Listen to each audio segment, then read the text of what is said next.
अल्लाहुम्मा सल्लि अला सय्यिदिना व मौलाना मुहम्मदिन आफियतिल अबदानि व शिफाइहा व तिब्बिल कुलूबि व दवाइहा व नूरिल अब्सारि व ग़ियाइहा व आलिहि व सहबिहिल किराम व इब्निहिल करीमिल ग़ौतिल अअज़मिल अफ़ख़मिल हुमामी व हिज़्बिही व बारिक व सल्लिम। सिब्ते रसूल सैयद शबाब अहलिल जन्नह सैयद शुहदा हज़रत इमाम हुसैन बिन अली अलैहिस्सलाम कहा जाता है। तारीख़ विलादत 5 शाबान 4 हिजरी 10 जनवरी 626 ईस्वी है और तारीख़ शहादत 10 मुहर्रमुल हराम 61 हिजरी 10 अक्टूबर 680 ईस्वी बनती है। आज 2016 में आपको दुनिया से गए हुए 1336 शमसी साल हो चुके हैं। आपका मज़ार इराक़ के शहर करबला में है। हमारे दातागंज बख्श अली हुजवेरी रहमतुल्लाह अलैह कश्फुल महजूब में फरमाते हैं कि इमाम हुसैन मुहक्किकीन औलिया अल्लाह में से हैं और अहले सिफा का किबला हैं और करबला के कतील हैं। अहले तरीक़त यानी सूफिया और औलिया अल्लाह आपके हाल की दुरुस्तगी पर मुत्तफ़िक़ हैं। जब तक हक़ ज़ाहिर रहा आप हक़ की इत्तबा करते रहे और जब हक़ पोशीदा हुआ तो आपने तलवार को उठा लिया। सिब्ते रसूल हदीस नंबर 140 है। इब्न माजा याला बिन मुर्रा कहते हैं सल्लल्लाहु अलैहि वसल्लम के साथ एक दावत में खाना खाने गया। वापसी पर देखा कि हज़रत हुसैन जो हैं वो गली में खेल रहे हैं। मोहम्मद मुस्तफ़ा सल्लल्लाहु अलैहि वसल्लम लोगों से आगे बढ़े, हाथों को फैलाया तो यानी कि मेरे करीब आओ, तो बच्चा जो है वो इधर उधर दौड़ने लगा। मोहम्मद सल्लल्लाहु अलैहि वसल्लम हंसने लगे, मुस्कुराने लगे। इमाम हुसैन भी मुस्कुरा रहे हैं। आखिरकार हुजूर सल्लल्लाहु अलैहि वसल्लम ने हज़रत इमाम हुसैन को पकड़ लिया। अपना एक हाथ ठोड़ी के नीचे रखा, एक हाथ सर के ऊपर रखा और मोहम्मद मुस्तफ़ा सल्लल्लाहु अलैहि वसल्लम ने उनका बोसा लिया और फरमाया हुसैन मिन्नी व अना मिन हुसैन। हुसैन मुझसे है, मैं हुसैन से हूं। अहब्बल्लाहु मन अहब्ब हुसैनन हुसैन सिब्तुम मिनल असबाते। असल में इस लफ्ज़ के लिए जो है वो मैंने हदीस मुबारक पढ़ी, क्योंकि कुछ लोगों ने यह कहा कि सिब्त सिर्फ पोते के लिए आता है, तो हुजूर ने फरमाया सिब्तुम मिनल असबाते। तहज़ीब व तहज़ीब जिल्द 2 सफ़ा 346 हुजूर सल्लल्लाहु अलैहि वसल्लम ने खुद जो है वो सिब्त कहा। सिब्त जो है ये इस्म है, इसकी जमा असबात आती है। कुरान मजीद में यह लफ्ज़ असबात 5 मरतबा आया। बेटी या बेटे की औलाद को सिब्त कहा जाता है। चूंकि इमाम हुसैन रज़ियल्लाहु तआला अन्हु मोहम्मद मुस्तफ़ा सल्लल्लाहु अलैहि वसल्लम की बेटी फातिमा ज़हरा रज़ियल्लाहु तआला अन्हा के बेटे हैं, इसलिए आपको सिब्ते रसूल कहा जाता है। ताजुल उरूस में है कलामुल अइम्मत सरीहन अन्नहु यशमुलु, नसर यंसुरु पे हो तो यशमुलु, कलामुल अइम्मत सरीहन अन्नहु यशमुलु वलदल इब्न वल इब्नते।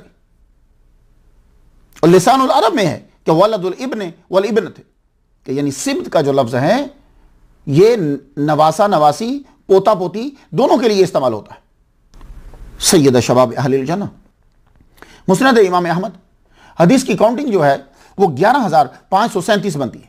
मजमा ज़वाइद में भी है, मुस्तदरक में है, अस्सिलसिलतुल सहीहा ये अलबानी का जो है वो 797 नंबर हदीस, तिरमिज़ी शरीफ में भी है और मिशकात में भी यह हदीस मुबारक है। मोहम्मद मुस्तफ़ा सल्लल्लाहु अलैहि वसल्लम ने फरमाया इन्नल हसन वल हुसैन सय्यदा शबाब अहलिल जन्नह। तो तिरमिज़ी ने कहा कि हाज़ा हदीसुन हसनुन सहीहुन, यह हसन और सही है कि हसन हुसैन जन्नती नौजवानों के सरदार हैं। सैयदुश शुहदा, शुहदा के सरदार। शुहदा जमा है शहीद की। शहीद अल्लाह ताला के नामों में से एक नाम भी है। शहीद का माना गवाही देने वाला, यानी क्या मतलब अल्लाह के लिए जब शहीद है तो उसका मतलब हर चीज जो है वो उसकी नजर के सामने है, उसके इल्म में है। लेकिन जब शहीद बंदे के लिए इस्तेमाल किया जाएगा तो शहीद इस्म है बरवज़्न फ़ाइल, गवाही देने वाला। और शहीद ये नाम मोहम्मद मुस्तफ़ा सल्लल्लाहु अलैहि वसल्लम ने उस फर्द मोमिन को दिया जो अल्लाह की राह में मुशरिकों के हाथों, गैर मुस्लिमों के हाथों कत्ल कर दिया जाए या मुसलमानों के हाथों जुल्मन कत्ल हो जाए और दियत वाजिब ना हो, उसको कहते हैं शहीद। कुरान मजीद में कहा गया वला तहसबन्नल्लज़ीना कुतिलू फी सबीलिल्लाहि अमवाता बल अहयाउन। आले इमरान में है कि जो अल्लाह ताला की राह में कत्ल कर दिए जाएं तुम उनको मुर्दा गुमान मत करो। और सूरह बकरा में कहा वला तक़ूलू लिमन युक़तलू फी सबीलिल्लाहि अमवात, जो अल्लाह ताला की राह में कत्ल कर दिए जाएं उनको मुर्दा ना कहो। तो मुर्दा ना कहो, मुर्दा गुमान ना करो, तो गुमान भी नहीं करते और कहते भी नहीं, तो या अल्लाह फिर बता फिर क्या कहें, उनका नाम क्या है? तो पूरे कुरान मजीद में इनके लिए नाम कोई नहीं है। अब जरूरत पड़ी मोहम्मद मुस्तफ़ा सल्लल्लाहु अलैहि वसल्लम की, या रसूलुल्लाह इनका नाम क्या है? हुवा saline in the way of अल्लाह ताला। अब नाम उनका क्या है? तो मेरे नबी मोहम्मद मुस्तफ़ा सल्लल्लाहु अलैहि वसल्लम ने फरमाया, इब्न माजा शरीफ में यह हदीस मुबारक है, पेज नंबर 206 है, लाइन नंबर 30 है और लफ्ज नंबर जो है वो 16 है। 16वां लफ्ज है मन कुतिला फी सबीलिल्लाहि फहुवा शहीदुन, जो अल्लाह ताला की राह में कत्ल कर दिया जाए उसका नाम शहीद है। तो ये शहीद का लफ्ज जो है वो इतना मशहूर हुआ कि आप हिंदुस्तान की न्यूज़ भी सुन लें आप, तो वो भी अपने मकतूलीन के लिए कि जो मुल्क के लिए मरते हैं उनको लफ्ज़ शहीद ही से याद करते हैं। शहीद बहुत होंगे, लेकिन आप सरदार हैं, वो किस तरह? मेरे नजदीक जितने शहीद हैं वो सब जन्नती हैं। खून का कतरा गिरने से पहले उसके गुनाह माफ हो जाते हैं, ठीक है? तो सारे शहीद जन्नती, और इमाम हुसैन जन्नतियों के सरदार, तो हुए ना सैयद शुहदा। दूसरा, इमाम हुसैन की मोहब्बत जो है वो वाजिब है और फर्ज है मोमिन पर, मुसलमान पर। यह मैं नहीं कह रहा, इब्न तैमिया ने कहा है कि मोहब्बतुहुम वाजिबुन फर्जुन, तो उनकी मोहब्बत वाजिब। तो भाई जिसकी मोहब्बत तुम पर लाजिम है तो वो तुम्हारा सरदार हुआ ना। तो सैयदुल अंबिया ने जब अपना बेटा कह दिया तो अब तो हर मोमिन कि जिनमें शुहदा भी हैं सरदार बन गए। भाई नबी का बेटा है। सबसे अजीब और बड़ी गमगीन शहादत जो है हजरत अमीर हमजा रज़ी अल्लाह तआला अन्हु की है। लेकिन वो जब शहीद कर दिए गए तो उसके बाद उनका नाक, कान, होंठ, दिल, जिगर ये निकाला गया, अज़ा जो है वो काटे गए और अज़ा काट कर उसका हार बनाकर जो यजीद की दादी हैं उन्होंने अपने गले में डाला। लेकिन ये सब बाद में हुआ, उनकी शहादत के बाद हुआ। इमाम हुसैन रज़ी अल्लाह तआला अन्हु को सैयदुल शुहदा मैं इसलिए कहता हूं कि यह सब आपकी नजरों के सामने हुआ। अली असगर आदमी के अज़ा जो कटे तो इतना गम नहीं जितना उसके सामने उसका मासूम 6 माह का बच्चा जो है वो शहीद हो रहा है। उसका जवान 18 साल का बेटा जो है वो उसके सामने उसकी गर्दन काटी जा रही है। उसके दामाद, उसके भतीजे को उसके सामने मारा जा रहा है। दुनिया से जाने का मंजर सबका वो देख रहे हैं।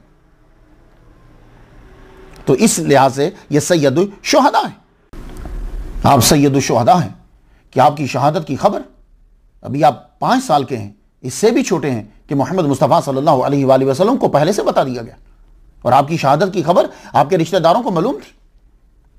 इज़ालतुल खुफा यह किताब का नाम है, फसल पंजम है, बयान फितना सानिया के उन्वान में लिखा है कि उम्मे फजल हुजूर की चच्ची कहती है कि मैं एक रोज इमाम हुसैन रज़ी अल्लाह तआला अन्हु को लेकर मोहम्मद मुस्तफ़ा सल्लल्लाहु अलैहि वसल्लम के पास गई। मैंने जाकर हुजूर को दिया।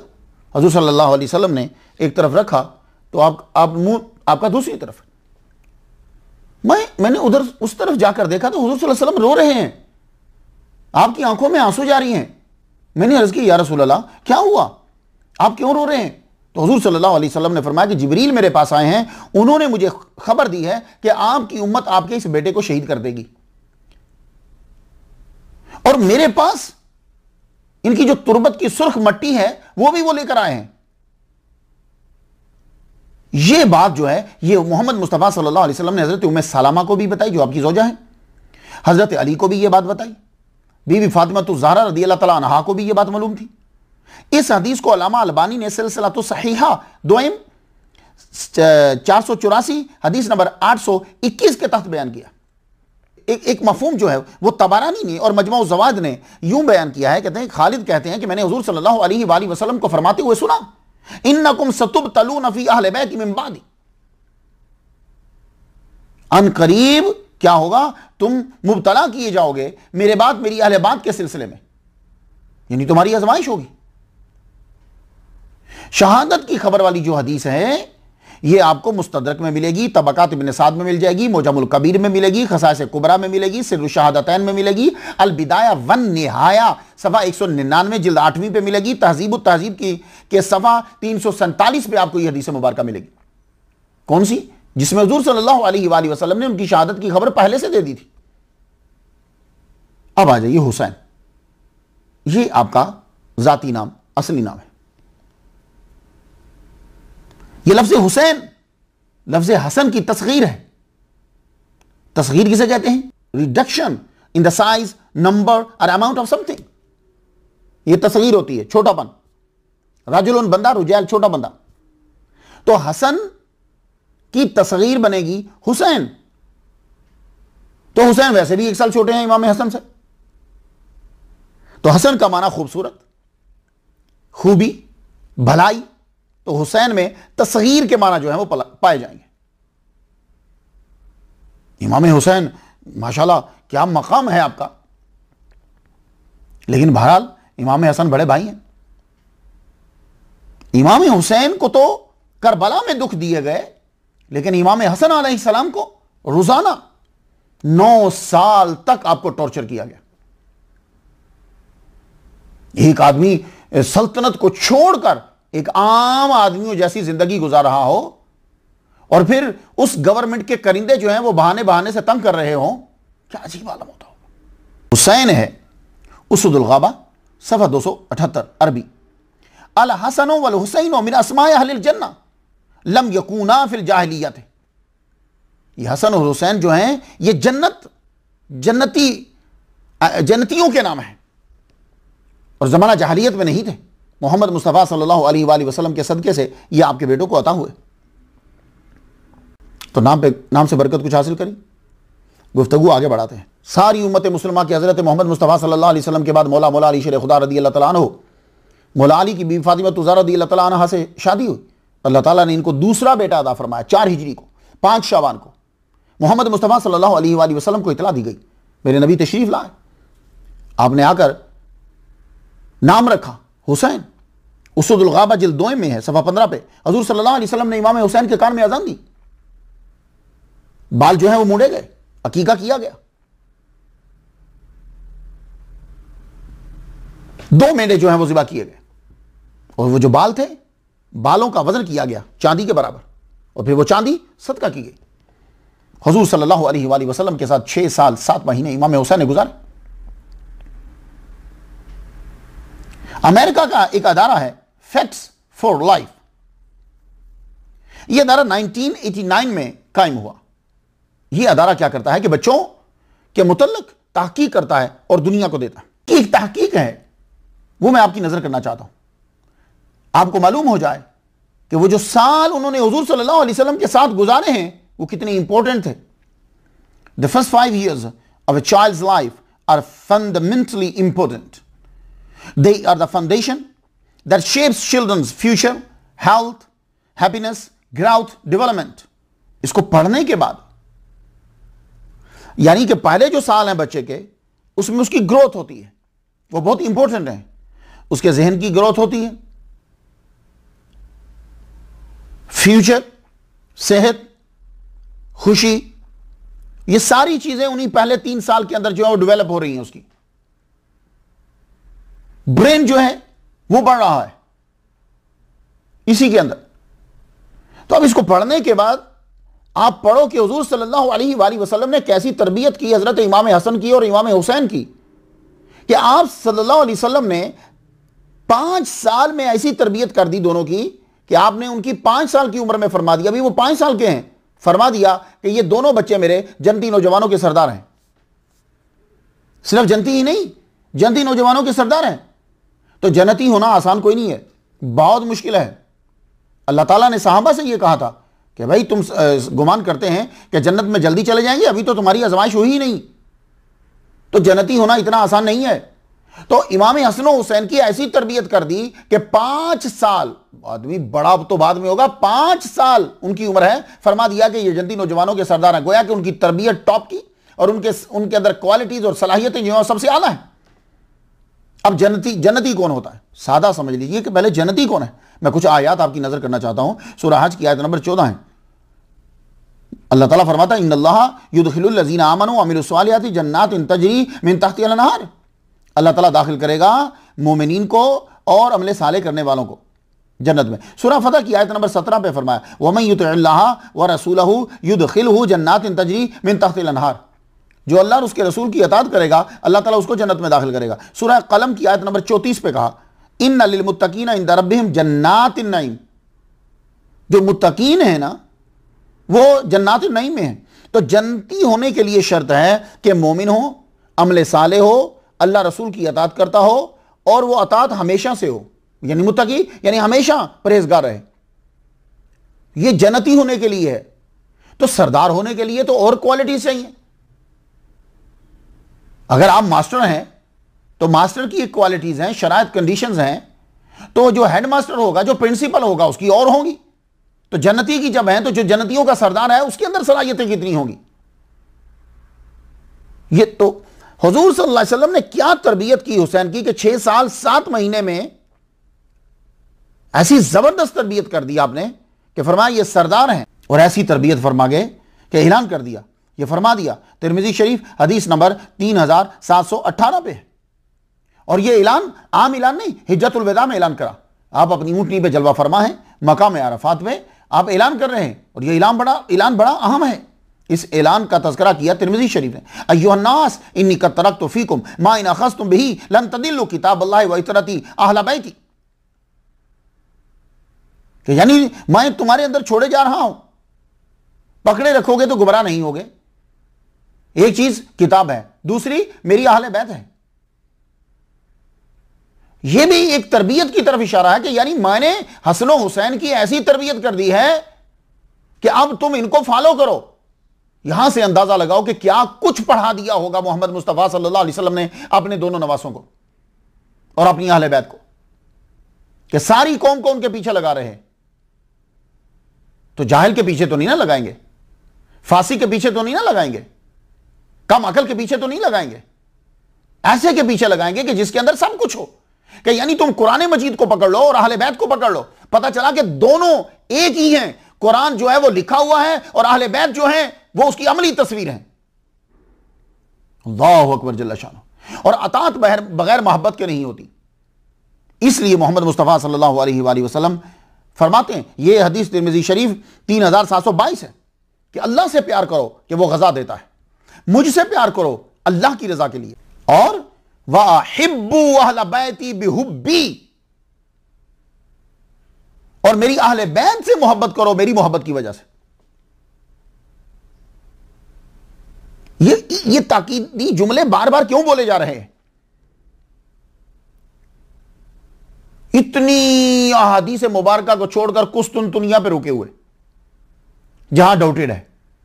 वाज़े अहादीस मुबारका पे जरा ध्यान दीजिए। एक और हदीस मिशकात शरीफ, अहले बैत के फजाइल में यह हदीस है, उज़क्किरुकुमुल्लाह फी अहले बैती, उज़क्किरुकुमुल्लाह फी अहले बैती। ये 2 बार आपने जुमला कहा, मैं अहले बैत के मुतालिक तुम्हें अल्लाह से डराता हूं। क्या मतलब? मेरे अहले बैत को तकलीफ मत पहुंचाना। मेरा ख्याल है कि इसके बाद अब बताने की जरूरत नहीं है कि इमाम हुसैन रज़ी अल्लाह ताला अन्हो ने कितना पढ़ा है, कितनी तालीम थी आपके पास। हुजूर सल्लल्लाहु अलैहि वसल्लम के ज़ाहिरी तौर पर पर्दा फरमा जाने के बाद हर खलीफा ने इमाम हुसैन रज़ी अल्लाह ताला अन्हो से बड़ी मोहब्बत की, अपने बच्चों से बढ़कर प्यार करते थे। बल्कि एक मरतबा तो हज़रत उमर रज़ी अल्लाह ताला अन्हो ने यह तक फरमा दिया इमाम हुसैन से, क्या मेरे बेटे, ये सब कुछ तुम्हारे नाना का है। इवन कि हमारे सर पर जो बाल हैं, यूं आपने अपनी पगड़ी हटाकर फरमा लगे, ये जो बाल हैं ये भी तुम्हारे नाना के सदके से। मतलब क्या? कि हमारी इज्जत जो है वो तुम्हारे नाना के सदके से। अब बताओ यार, इससे बढ़कर जुमला और क्या हो सकता है? इमाम हुसैन रज़ियल्लाहु तआला अन्हु Guinness book of the world में इमाम हुसैन रज़ियल्लाहु तआला अन्हु का नाम है, लिहाज से आपका नाम है कि हर जुबान की शायरी के अंदर आपका तज़किरा ज़रूर हुआ है कहीं ना कहीं। जोश मिली आबादी ने सच कहा था, इंसान को बेदार तो हो लेने दो, हर कौम पुकारेगी हमारे हैं हुसैन। हुजूर सल्लल्लाहु अलैहि वसल्लम ने तो पहले ही कह दिया था, हुसैन मिन्नी वाना मिन हुसैन, हुसैन मुझसे है, मैं हुसैन से हूं। हुसैन मुझसे है, मेरा नवासा है, मैं हुसैन से हूं, मेरे मिशन की तकमील वही करेगा। Mahatma Gandhi father of India ने कहा, I learn from Hussain how to achieve victory while being oppressed. My faith is that the progress of Islam does not depend on the use of sword, but the result of supreme sacrifice of Imam Hussain radiyallahu ta'ala anhu. Jawaharlal Nehru ने कहा, Hazrat Imam Hussain radiyallahu ta'ala anhu sacrificed his all, but he refused to submit to a tyrannical government. Muhammad Ali Jinnah, father of Pakistan, ने ये कहा, every Muslim in particular must learn a lesson from his life and should seek guidance from him. Rabindranath Tagore ने कहा, in order to keep alive justice and truth instead of an army or weapons, success can be achieved by sacrificing lives. Exactly what Imam Hussain radiyallahu ta'ala anhu did. Imam Hussain is the leader of humanity. Sarojini Naidu ने कहा, I congratulate Muslims that from among them Hussain, great human being, was born, who is and honored totally by all communities. Thomas Carlyle, Scottish Morrich, ने ये कहा, the best lesson which we get from the tragedy of Karbala is that Hussain and his companions were rigid believers in God. Kanwar Mahinder Singh Bedi, मशहूर Indian शायर, ने Dubai में कलाम पढ़ते हुए ये कहा, जिंदा इस्लाम को किया तूने, हक को बातल दिखा दिया तूने, जी के मरना तो सबको आता है, मर के जीना सिखा दिया तूने, मुझको भी अपनी गुलामी का शरफ दे दी जो, खोटा सिक्का भी तो आका कभी काम आता है। और एक और सिख हैं सरदार निजाम सिंह, उन्होंने यूं नजराना अकीदत पेश किया, कुरान और हुसैन का मजमून एक है, इन दोनों लफ्जों का हर्फ नून एक है, गमे जहां का मदावा कोई नहीं करता, ये काम तेरे अलावा कोई नहीं करता, रसूल होने का दावा तो कई करते हैं, हुसैन होने का दावा कोई नहीं करता। यह सरदार निजाम सिंह का कलाम। उत्तर प्रदेश जिला बांदा 2016 से 266 साल कबल यहां चपाट राव ने याद हुसैन मनाने का आगाज किया। सिर्फ मुसलमान ही नहीं, सिखों का कलाम मैंने आपको सुना है, अब जरा हिंदुओं का सुन लीजिए। तो 266 साल कबल याद हुसैन मनाने का आगाज यहां किया, उत्तर प्रदेश के इस जिला के अंदर। और आज भी 10 मुहर्रम को यहां हिंदू जो है वो इकट्ठे हो जाते हैं, आग जलाई जाती है, जब उनके कोयले बन जाते हैं तो फिर वो हिंदू उनके अंदर से गुजरते हैं, वो जो आग जली है उसके ऊपर से गुजरते हैं और यूं हाथ के साथ यूं कोयलों को ऊपर उछालते हुए फिर बाहर चले जाते हैं।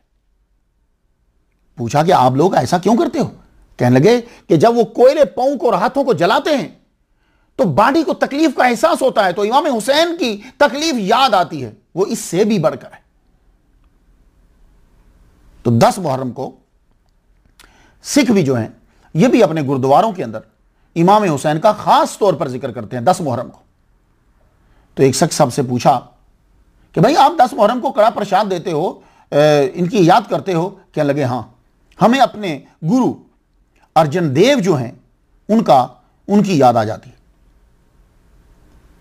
पूछा वो क्यों? कहने लगे ये जो गुरु अर्जन देव थे इनको जहांगीर ने जो है वो कत्ल का ऑर्डर दिया था। अब जहांगीर बादशाह जो गुजरा है वो आप लोग तो सब जानते ही हो कि उनके अपने फैसले नहीं होते थे, उनके फैसले उनकी बीवी और उनके ब्रदर इन लॉ किया करते थे। इसलिए कई जगहों के ऊपर सिर्फ अगर जहांगीर का ऑर्डर होता था तो वो तस्लीम ही नहीं करते थे जब तक कि उनकी बीवी और उनके ब्रदर इन लॉ की स्टैंप नहीं होती थी। क्यों? ये हर वक्त नशे में धुत रहते थे। हो सकता है कि उसी नशे के आलम में ही इन्होंने गुरु जी को जो है वो कत्ल का ऑर्डर दे दिया हो। लेकिन एक बात मैं आपको बता दूं, मोहम्मद मुस्तफ़ा सल्लल्लाहु अलैहि वसल्लम जब किसी आर्मी को भेजते थे तो आप पहले उन्हें कहा करते थे कि देखो बच्चों को, औरतों को और जो मजहबी लीडर हैं उनको टच नहीं करना, फसलों को, अमारात को, मजहबी अमारात को, इनको नहीं है। कुरान मजीद के अंदर तो ये अव्वली फर्ज है कि मजहबी अमारात को बचाना। बात याद रखिएगा। अब मेरा टॉपिक नहीं है, वरना ये टॉपिक मेरा दूसरा है। आप ये ज़हन में रखिए कि जो खालिसतन मजहब के साथ खास हो जाते हैं तो इस्लाम की तरफ से ये ऑर्डर आता है इन्हें टच नहीं करना। तो वो जहांगीर साहब नशे में धुत होंगे और आपका इंतकाल भी इसी वजह से ही हुआ। मैं एक दफ़ा तकरीर करने के लिए गया तो इनके मकबरे के करीब से गुजरा, तो चूंकि ये खुद भी नशे में ज़िंदगी गुजर गई इनकी, आज भी इनके मज़ार के ऊपर वही लोग बैठे होते हैं जो नशा करते हैं। आप कभी जाइए, शाम के टाइम करीब से गुजरिए, नशे वाले बैठे होते हैं। तो सिख कहते हैं कि 10 मुहर्रम को हम इमाम हुसैन रज़ी अल्लाह तआला अन्हु की याद बनाते हैं, हमें अपने गुरु अर्जन देव जी की जो है वो याद आती है। अब एक और चीज जो है इमाम हुसैन के ज़िमन में, हुसैनी ब्राह्मण हैं, इनका यह कहना है कि हमारे आबा अजदाद में एक आदमी था रोहेब सिद्धदत्त, यह अपने 7 बच्चों के साथ इमाम हुसैन की तरफ से लड़ा है। अभी इसके अंदर काफी सारी चीजें हैं, जरा समाप्त कर लीजिए। ये लोग अरब कैसे पहुंच गए? तो इंडिया के एक बहुत बड़े राइटर हैं शिशिर कुमार मित्रा, शिशिर ये भी कहा जाता है, वैसे एच के बगैर भी है इनका। ये 1890 में पैदा हुए। इनको इंडिया का बड़ा अवार्ड जो है पद्मा विभूषण अवार्ड भी जो है वो इनको मिला है। इन्होंने एक किताब लिखी है द विजन ऑफ इंडिया। इनका कहना है कि अलेक्जेंडर के बाद लोग अरब इराक के कुरब में रहने लग गए, ये हिंदू जो थे, और ये लोग ताजर थे, और ये लोग औलाद हैं ऋषि भरद्वाज के। इनके बगौल दत्त खानदान ने अफगानिस्तान के इलाकों में भी हुकूमत की है, दत्त जिनके लास्ट नेम आता है जिनका। द विजन ऑफ इंडिया के सफा 183 पे इन्होंने लिखा है कि रोहेब जो था सिद्धदत्त, इसके 7 बच्चे जो हैं वो इनके साथ थे, साखुस राय, हरजिस राय, शेर खान, रायपुन, राम सिंह, दाहुरो, फौरू, ये 7 बच्चे जो हैं इनके साथ थे। और जब यजीद के साथ लड़ाई हो रही थी तो ये इमाम हुसैन के साथ, तो ये उनकी औलाद हैं हुसैनी ब्राह्मण। और हुसैनी ब्राह्मण जो हैं ये सिंध में, सिंध पाकिस्तान में, महाराष्ट्र में, राजस्थान में, कश्मीर में और दिल्ली में ये पाए जाते हैं। लेकिन शिया स्कॉलर मौलाना हसन जफर नकवी का यह कहना है कि हुसैनी ब्राह्मण की करबला से निस्बत तो है, मगर वाकया क्या है, तहकीक की जरूरत है। उनके बकौल राजस्थान का एक राजा था जिसने हजरत इमाम हुसैन अलैहिस्सलाम का सुना, वो यहां से उनकी हेल्प के लिए चला, लेकिन जब वो पहुंचा वहां करबला में तो इमाम हुसैन की शहादत हो चुकी थी। तो फिर वो उनकी कब्र के ऊपर मुजावर बनकर बैठ गया।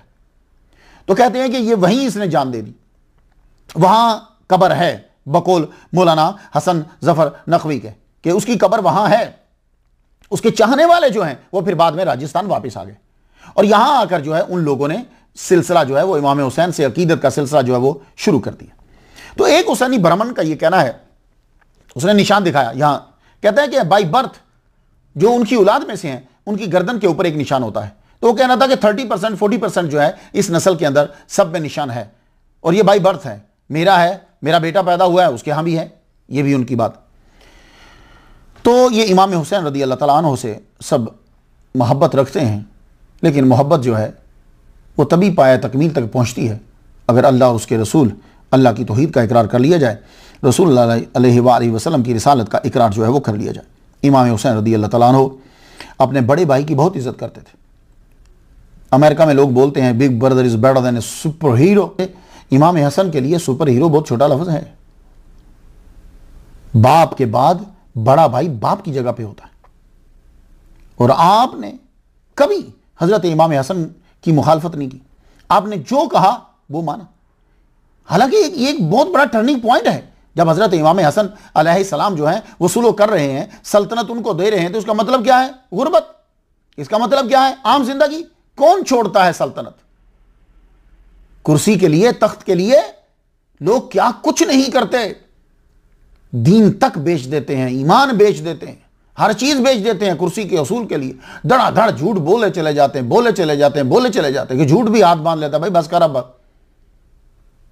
लेकिन इमाम हसन अलैहिस्सलाम तख्त को जब छोड़ रहे हैं तो इमाम हुसैन ने एक लफ्ज तक नहीं कहा, तरीक साबित करे कोई लफ्ज कहा हो, बड़े भाई यस, और उनके साथ जिंदगी गुजारी।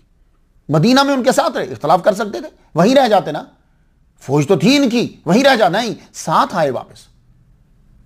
तो बड़े भाई की भी कदर करनी चाहिए।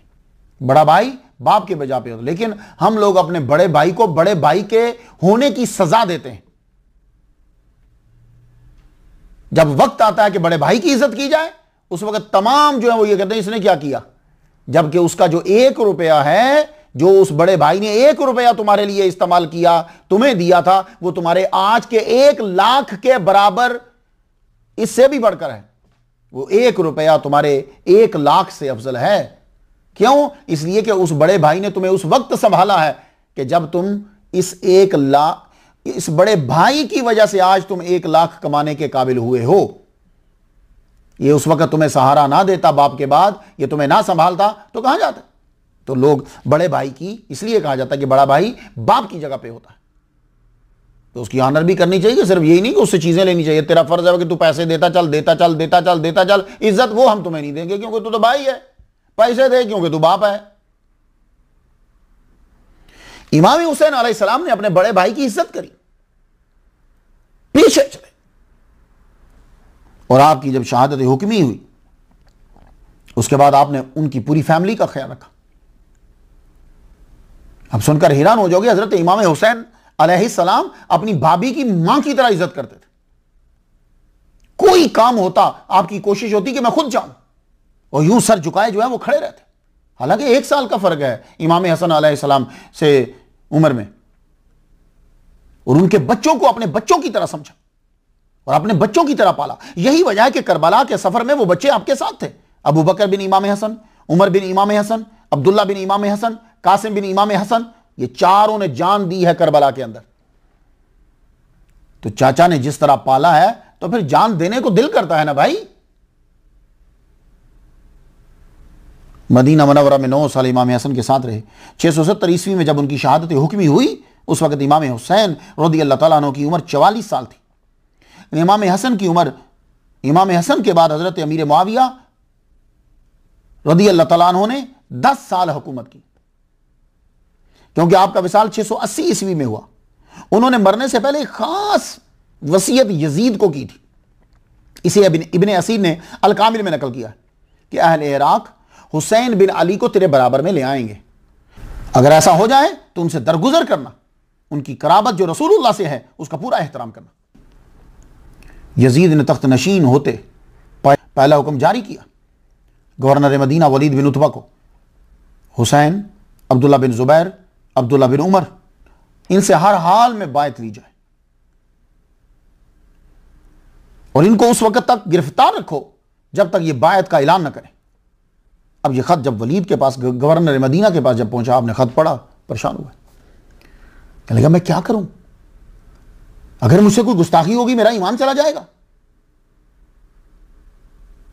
अब मशवरे के लिए मरवान को बुलाया।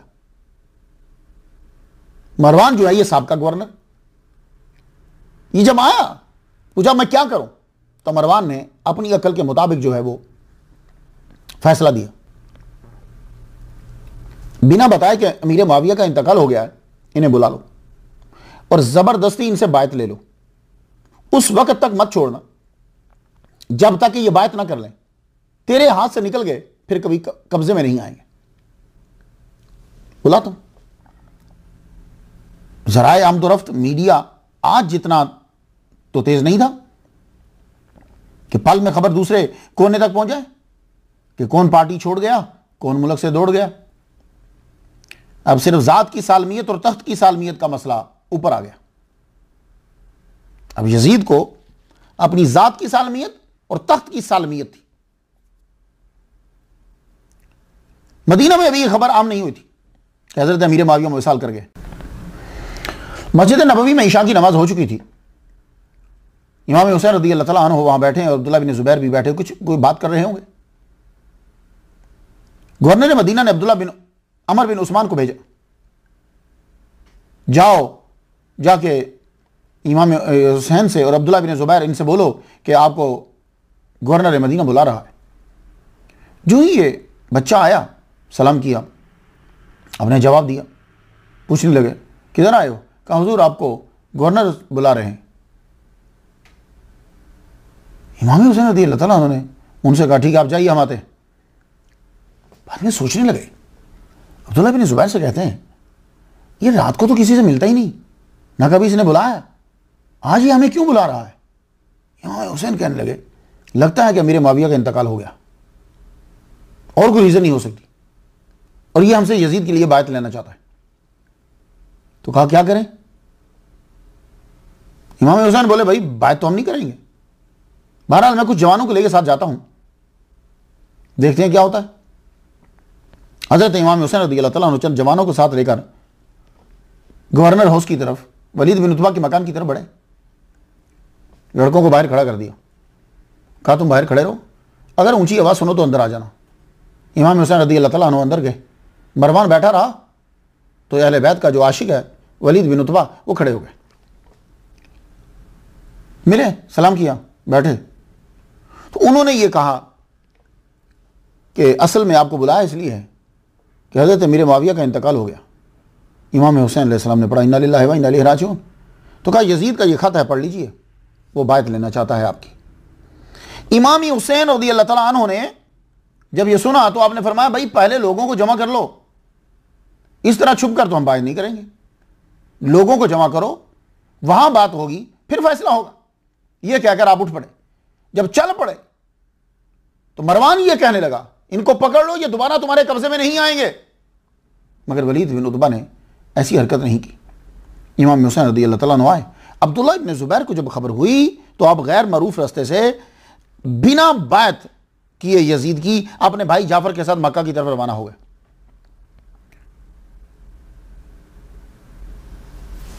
मरवान ने बोला तुमने हुसैन बिन अली को गिरफ्तार क्यों नहीं किया? वलीद बिन उतबा बोले अल्लाह की कसम मुझे सारी दुनिया की दौलत भी मिल जाए तो मैं बदले में हुसैन बिन अली को तकलीफ नहीं पहुंचाऊंगा।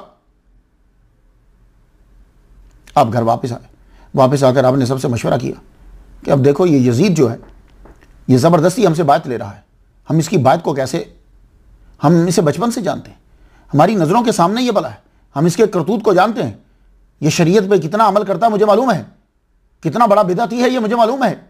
अब इसकी बात मैं करूं, जब मैं बात कर लूंगा इसका हर अमल जो है, मेरी बात जो है वो उसे छुपा देगी, वो दलील बन जाएगा इसके हर अमल के सही होने की। और ये आपकी दूरअंदेशी थी और आपने बात नहीं करी, बाद में दुनिया को मानना पड़ा कि हुसैन जो है वो सही थे। आपने अपने अलाती भाई मोहम्मद बिन हनफिया से मशवरा किया, वो बोले आप मक्का रवाना हो जाएं, अल्लाह ताला कोई ना कोई सबील पैदा कर देगा। दूसरे दिन शाम को फिर कासिद आया, आपने फरमाया कि अभी हम मसरूफ हैं।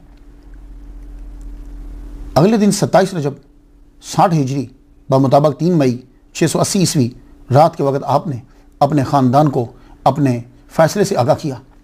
सब लोग तैयारी में मसरूफ़ हो गए और यह कैसे हो सकता है कि आप मदीना से जा रहे हों और मोहम्मद मुस्तफ़ा सल्लल्लाहु अलैहि वसल्लम के रोज़ा अतहर पर न जाएं। आपकी वालिदा ने आपको बचपन से यही सिखाया था, वो तो स्पेशल आपको साथ लेकर मोहम्मद मुस्तफ़ा सल्लल्लाहु अलैहि वसल्लम की कब्र पे जाया करती थी। अब आप हाज़िरी देने के लिए गए तो ज़रा सोचो तो सही इमाम हुसैन पे क्या बीती होगी। आप नाना के रोज़े पे गए, सलाम है जद्द अमजद मेरा मुँह चूमने वाले, दोषे मोहब्बत पर उठाकर घूमने वाले, ज़रा नज़रें उठाकर देखिए किसका नूरुल ऐन आया, मेरे नाना तेरे दर पर तेरा अपना हुसैन आया। वहाँ से वालिदा माजिदा की कब्र पर गए, बीबी फातिमा ज़हरा रज़ियल्लाहु ताला अन्हा की कब्र पर जाकर आपने फातिहा पढ़ी। पाईन लहद गिर कर बहुत अश्क बहाए, आवाज़ ये आई मैं सदके मेरे जाए। फातिहा पढ़ी, सलाम किया, साथ ही बड़े भाई इमाम हसन की कब्र, वहाँ खड़े हुए। यकीनन आपके दिल में ख्याल आया होगा मेरे भाई आपको तो माँ का कुर्ब मिल गया, आप तो अब भी अपनी माँ के साथ हो, मेरे लिए न जाने कहाँ जगह का तयन होगा, अब मैं रुखसत होता हूँ। वहाँ से रवाना हुए। हज़रत ज़ैनब रज़ियल्लाहु ताला अन्हा, यह आपकी बहन इमाम हुसैन से 1 साल छोटी, आपने भी हाज़िरी दी, सलाम किया, सारा सामान बांटा और खामोशी के साथ यह काफिला जो है वो मक्का की तरफ रवाना हो गया। तो गोया कि बीबी ज़ैनब यूं कह रही होगी, जंदरे मार घरानो ज़ैनब कर दिए आहोजारी, वतना वाले ओ खैरी वसो हुन साड़ी कूच तैयारी। ये काफिला मदीना से मक्का की तरफ रवाना हो गया, जहाँ बचपन गुजारा, नाना के कंधों पे सवारी करी, नाना की पुश्त पर भी बैठे, नाना के साथ चले, अब वही जगह छोड़कर जा रहे। यह काफिला 9 मई को मक्का मुकरमा पहुंचा। जब यजीद को इतला मिली कि इमाम हुसैन मदीना से चले गए, उसने वलीद बिन उतबा को मासूल कर दिया। और माजूल करके अमर बिन सईद अशदक को मदीना का गवर्नर बना दिया। अब वो जो लोग जो कहते हैं कि यजीद का कसूर कोई नहीं है, अब वो कसूर गिनते जाएं, वो इन्वॉल्व है, उसको एक एक चीज की खबर है। ऐसा नहीं हो सकता कि जिससे सबसे ज्यादा खतरा हो आदमी उससे अपनी आंखें बंद कर ले, ऐसा कभी नहीं होगा। यजीद को अगर खतरा था तो सबसे ज्यादा खतरा हजरत इमाम हुसैन अलैहिस्सलाम से था, यह बात याद रखिएगा। इसलिए कि शराइत के अंदर यह तय था कि हजरत अमीर मुआविया अपनी जिंदगी में खुद किसी को नामजद नहीं करेंगे, अवाम जिसे नामजद करे तो करे। यह काफिला जब मक्का पहुंचा, गवर्नर यहां से चेंज कर दिया गया, तो गवर्नर ने क्या किया कि अमर बिन जुबैर को पुलिस का अफसर बना दिया और पुलिस का अफसर बनाकर 2000 का लश्कर देकर मक्का की तरफ रवाना कर दिया कि अब्दुल्ला इब्ने जुबैर को पहले पकड़ो, उसके बाद फिर हम इमाम हुसैन अलैहिस्सलाम से निपट लेंगे। अब यह लश्कर जो है, यह 2000 का लश्कर मक्का में जब पहुंचा तो बाहर इन्होंने कयाम कर दिया, कयाम किया, हजरत अब्दुल्ला इब्ने जुबैर को वार्निंग दी, मगर यह लड़ाई हुई। अब्दुल्ला इब्ने जुबैर रज़ियल्लाहु तआला अन्हु आपके जो साथी थे उन्होंने ऐसा हमला किया कि यह 2000 का लश्कर जो है यह वहां से भाग गया। हालांकि मक्का जब भेजी थी फौज तो अब्दुल्ला इब्ने जुबैर रज़ियल्लाहु तआला अन्हु को गिरफ्तार करने के लिए तो अबू शुरैह खुज़ाई ने कहा था कि ऐसा मत करो, मक्का में क़िताल मत करो, मगर वो ना माने। इमाम हुसैन रज़ियल्लाहु तआला अन्हु मक्का में क़याम किया। आपने मक्का में किस जगह क़याम किया? वो शेब अबी तालिब, वो जगह बनु हाशिम ही की थी जहां मोहम्मद मुस्तफ़ा सल्लल्लाहु अलैहि वसल्लम ने वो दिन गुजारे थे। मैंने बीबी खतीजा में तज़किरा करा, वो शेब अबी तालिब, उसी जगह पे जाकर आपने क़याम किया। 4 माह 6 दिन इसी जगह पे आपने क़याम किया। जब शियाने अली को मालूम हुआ तो तमाम सुलेमान बिन सर्द खुजाई के घर में जमा हुए। तारीख़ तबारी जिल्द 6 सफ़ा 197 पे और अहले तशय्युअ की किताब जिलाउल उयून जिल्द 2 सफ़ा 139 पे है। सुलेमान ने कहा, जबकि मुआविया दुनिया से चले गए हैं, इमाम हुसैन ने बायत यजीद से इनकार कर दिया है, वो मक्का मुअज़्ज़मा चले गए हैं, तुम उनके शिया हो, उनके बुजुर्गों और के शिया हो, अगर जानते हो कि नुसरत कर सकोगे तो खतूत लिखो और उनको यहां बुला लो। चनाचे सब ने इत्तफाक किया, एक खत लिखा और यह खत नासिख़ तवारीख़ जिल्द 6 सफ़ा 168 पे है, अल हयात जिल्द 2 सफ़ा 103 पे है, जिलाउल उयून मुल्ला बाक़िर मजलिसी की सफ़ा 139 जिल्द 2 पे है। तर्जमा, सलाम व तारीफ़ के बाद अबारत यह थी, आप जल्दी तशरीफ़ लाएं, मसनद खिलाफत आपके लिए खाली है, मोमिनीन शियों के अमवाल और उनकी गर्दनें आपके लिए हाजिर हैं, आपके सिवा हमारा कोई पेशवा नहीं है। नुमान बिन बशीर गवर्नर कूफा के पीछे हम नमाज नहीं पढ़ते, उसे हम तस्लीम नहीं करते, जब आप तशरीफ़ लाएंगे हम उन्हें निकाल देंगे। 10 रमज़ानुल मुबारक को यह ख़त अब्दुल्ला बिन सुबैह हमदानी और अब्दुल्ला बिन दाल लेकर आपके पास पहुंचे। यह पहला ख़त था। फिर वक्फा से आपके पास ख़त आने लगे, वफूद आने लगे। इब्ने असीर और ताबरी का कहना है कि 150 खतूत जो है वो कूफा से आए, और मुल्ला बाकिर मजलिसी का कहना है कि 12,000 खतूत जो है वो कूफा से आपके पास आए। इमाम हुसैन पढ़ते रख देते। आखिरी खत हानी बिन हानी और सईद बिन अब्दुल्ला लेकर आए। इसकी अबारत अल कामिल इब्ने असीर की जिल्द 2 सफ़ा 267 पे यूं है, तर्जमा, हुसैन इब्ने अली को उनके बाप अली के शिया की तरफ से आपको सलाम। लोग आपका इंतजार कर रहे हैं, आपके सिवा किसी को इमामत का हकदार नहीं समझते। अल अजल जबना रसूलिल्लाह अल अजल, आप आ जाइए। अब इमाम हुसैन खुद तो नहीं गए, इमाम हुसैन ने अपने खत के साथ मुस्लिम बिन अकील को भेजा। कैस बिन सदारी अम्मारा बिन अब्दुल्ला से कहा कि मेरे चचाजाद भाई मुस्लिम बिन अकील को साथ ले जाओ, ये वहां जाके हालात को देखेंगे, फिर ये जो मुझे तहरीर करेंगे उसके मुताबिक मैं अपना फैसला करूंगा। मुस्लिम बिन अकील मदीना गए, मस्जिद नबवी में नमाज अदा की और कूफा की तरफ रुखसत हुए।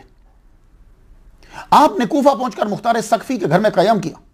लोगों को मालूम हुआ, जोक दर जोक आकर लोग आपकी बात करने लगे। इब्ने कसीर की रवायत है कि 12,000 लोगों ने बात की। इब्ने कुतैबा ने लिखा कि 20,000 लोगों ने बात की। आपने लोगों की अकीदत गायबाना देखी तो आपने इमाम हुसैन रज़ियल्लाहु ताला अन्हु को खत लिखा कि ये सब लोग आपके दीवाने हैं। और इमाम मुस्लिम बिन अकील ने सोचा कि जब उनकी अदम मौजूदगी में, गैर हाजिरी में इतने लोग दीवाने हैं, तो जब इमाम हुसैन यहां कूफा में हाजिर होंगे तो फिर कितनी तादाद में लोग आपकी बात करेंगे। आपने यह खत लिखकर रवाना कर दिया। यह खत मक्का की तरफ बढ़ा।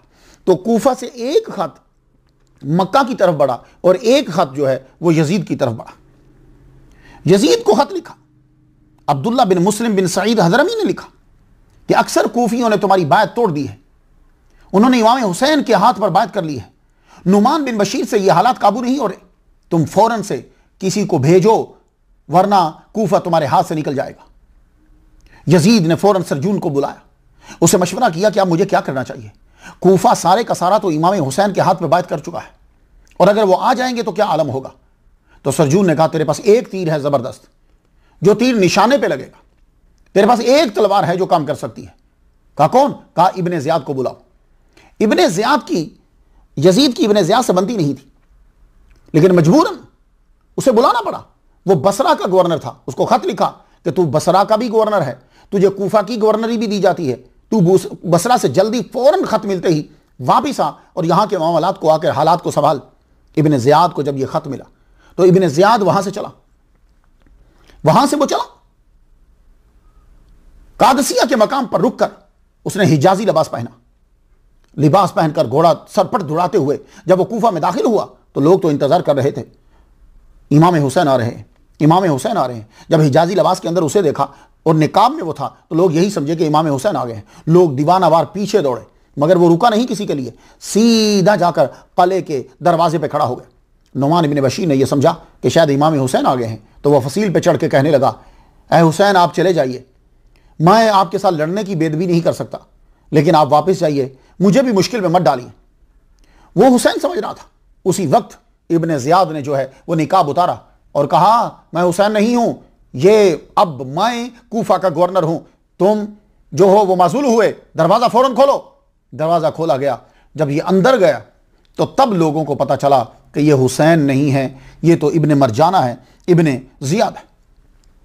इब्ने ज़ियाद जो ही पहुंचा फौरन उसने ऐलान कर दिया सुबह कूफा की जामे मस्जिद के अंदर खुतबा होगा और तमाम के तमाम लोग जो हैं वो जमा हो जाएं।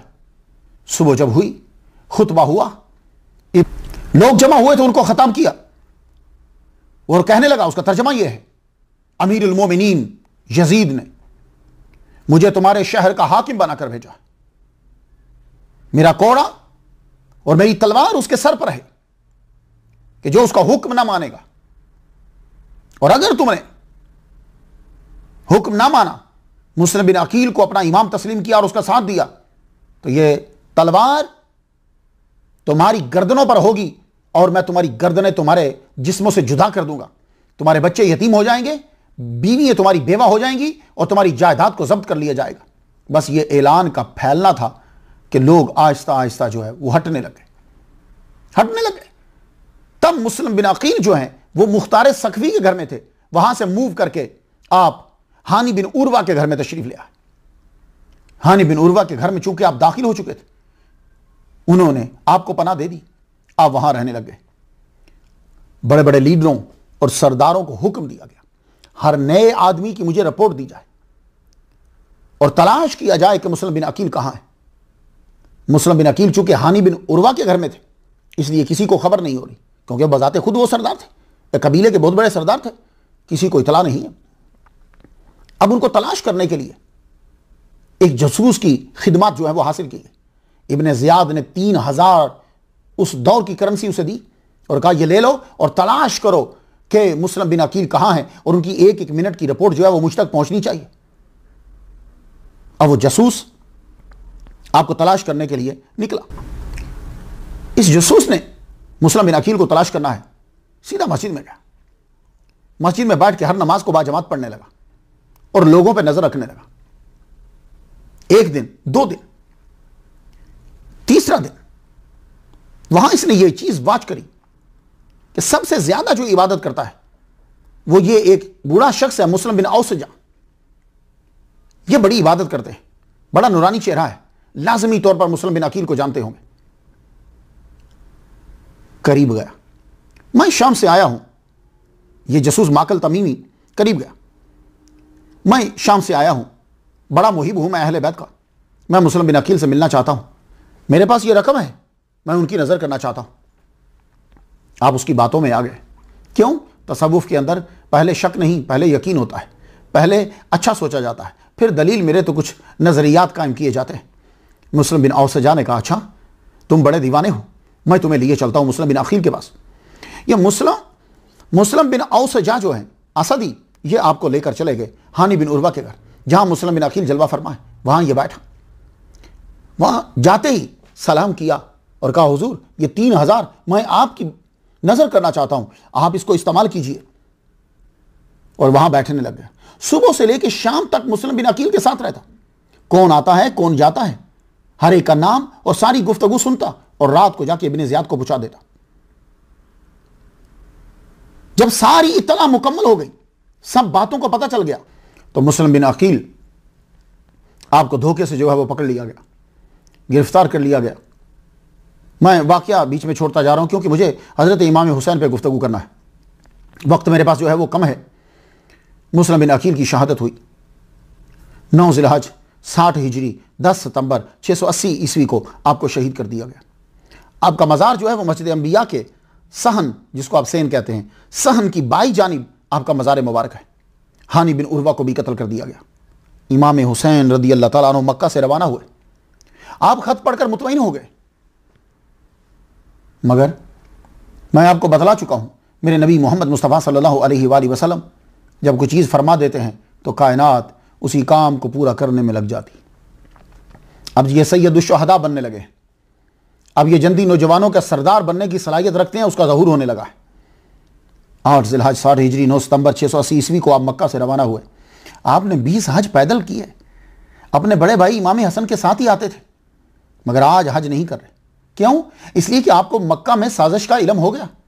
अल-हयातुल खफी ने इस जिल्दोम 63 पे उस साजिश को लिखा है, लेना यजीद अरसलम अल हाज सलासीन रजुलन व अमरहुम बिकत्ल हुसैन अला कुल्ल हालिन।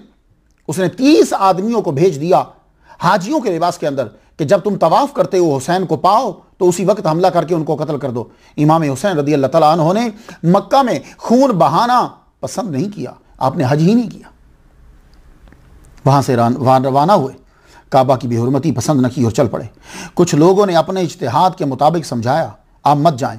आपने फरमाया मैं एक मकसद के तहत जो है वो जा रहा हूं। वह मकसद क्या था? अब वो मकसद जानने के लिए मुझे हिस्ट्री में जाना पड़ा, आपके खुताबात को पढ़ना पड़ा। तो मैं आपकी नजर करता हूं कि इमाम हुसैन तख्त लेने के लिए नहीं जा रहे, वो आपका एक मकसद है। वो मकसद क्या है? उर्दू दायरा मारफ इस्लामिया जिल्द 8वीं सफ़ा 327 पे है। अब्दुल्ला बिन जाफर जब गवर्नर मदीना का खत लेकर हजरत इमाम हुसैन रदी अल्लाह तआला अन्हु के पास पहुंचे तो उनसे यह कहा था कि आपको वो अमान देता है, आप रुक जाइए। तो आपने फरमाया मोहम्मद मुस्तफ़ा सल्लल्लाहु अलैहि वसल्लम की मेरे नाना की मुझे ज़ियारत हुई है, आपने मेरे ज़िम्मे एक काम सौंपा है, मैं वो काम ज़रूर इंजाम दूंगा, खा उसका नतीजा कुछ भी हो। अब वो काम क्या है? तो अगर आप मकाम बैदा वाला खुतबा पढ़ें जो 8 मुहर्रम 61 हिजरी को दिया इमाम हुसैन रदी अल्लाह तआला अन्हु ने, तारीख इब्ने खलदून ने भी नकल किया है, इब्ने असीन ने अल-कामिल के सफ़ा 20 पे नकल किया है। वो खुतबा आप पढ़ें तो आपको मालूम हो जाएगा कि नबी सल्लल्लाहु अलैहि वसल्लम ने क्या काम सौंपा और आपका मकसद क्या था। या अय्युहन्नासु इन्ना रसूलल्लाह सल्लल्लाहु अलैहि वसल्लम क़ाल मन रा सुल्तानन जाइरन मुस्तहिल्लन लिहरामिल्लाहि नाकिसन लिअहदिल्लाहि मुखालिफन लिसुन्नति रसूलिल्लाह यामलु फी इबादिल्लाह बिल इस्मि वल उद्वान फलम युगय्यर मा अलैहि बिफ़इलिन वला क़ौलिन कान हक़्क़न अलल्लाहि युदखिलहु मदखलहु। ये था वो मकसद कि हुजूर ने फरमाया जो शख्स ऐसे जालिम बादशाह को देखे जो अल्लाह के हराम करदा को हलाल करने वाला हो, अल्लाह के अहद को तोड़ने वाला हो, सुन्नत रसूल की मुखालफत करने वाला हो और लोगों से गुनाह और ज्यादती के साथ काम कर रहा हो, तो फिर जो अपने फेल और कौल से ना बदले तो जहां अल्लाह उसे दाखिल करेगा वहां उसको भी दाखिल कर देगा। अब इमाम हुसैन रदी अल्लाह ताला अन्हु इस वक्त उस मनसब पर हैं, उस मकाम पर हैं। अब तुम इज्तिहादी तौर पे समझो, तुम अफजलियत के लिहाज से समझो, इल्म के लिहाज से समझो, रिश्ते के लिहाज से समझो, जैसे भी समझो, पूरी दुनिया में उस वक्त अगर कोई उस मकाम पर है तो वो सिर्फ इमाम हुसैन अलैहिस्सलाम है। अब यहां यह मत करो कि फलां ने बात कर ली, फलां ने नहीं की, वो ये कर रहा है तो ये कर। ये जब बात तब करो जब कोई इमाम हुसैन के हम पल्ला उस वक्त हो, कि कोई नबी की बेटी का बेटा हो, कोई नबी का नवासा हो, कोई जनती सरदार हो, तब बात कीजिए। अगर नहीं है तो फिर इन्हीं को यह काम करना है। तो हजरत इमाम हुसैन अलैहिस्सलाम, बाकी यजीद ने क्या किया है मेरा टॉपिक नहीं है और मैं जिक्र करना भी नहीं चाहता, लेकिन आप जाकर जो है वो पढ़ लीजिए, अल बिदाया व निहाया पढ़ लीजिए, रूहुल मानी पढ़ लीजिए, इब्ने असीर पढ़ लीजिए, ये कुतुब को जाके पढ़ लीजिए ताकि आपको मालूम हो जाए कि यजीद का किरदार क्या था। इमाम हुसैन रदी अल्लाह ताला अन्हु चले, पहली मंजिल बुस्तान इब्ने आमिर पे पहुंचे। अब्दुल्ला इब्ने जाफर रदी अल्लाह ताला अन्हु, इनके बच्चे जो हैं ओनो मोहम्मद, ये बहनोई हैं, ओनो मोहम्मद जो हैं वो अपने अब्बा का फिर पैगाम लेकर दूसरी मरतबा फिर आए कि आपको अमान दी जाती है, आप वापस पलट आइए। लेकिन इस मरतबा अब्दुल्ला इब्ने जाफर ने यह कहा कि अगर तुम अपने मामू के साथ जाना चाहो तो तुम जा सकते हो, मेरी तरफ से तुम्हें इजाजत है, क्योंकि तुम्हारी वालिदा माजिदा जो है वो साथ जा रही हैं, हजरत ज़ैनब।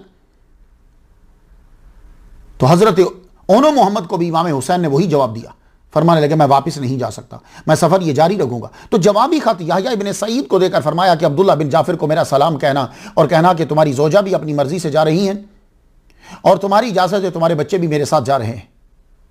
दूसरी मंजिल सुफाह पे पहुंचे तो मशहूर शायर फरजदक से मुलाकात हुई।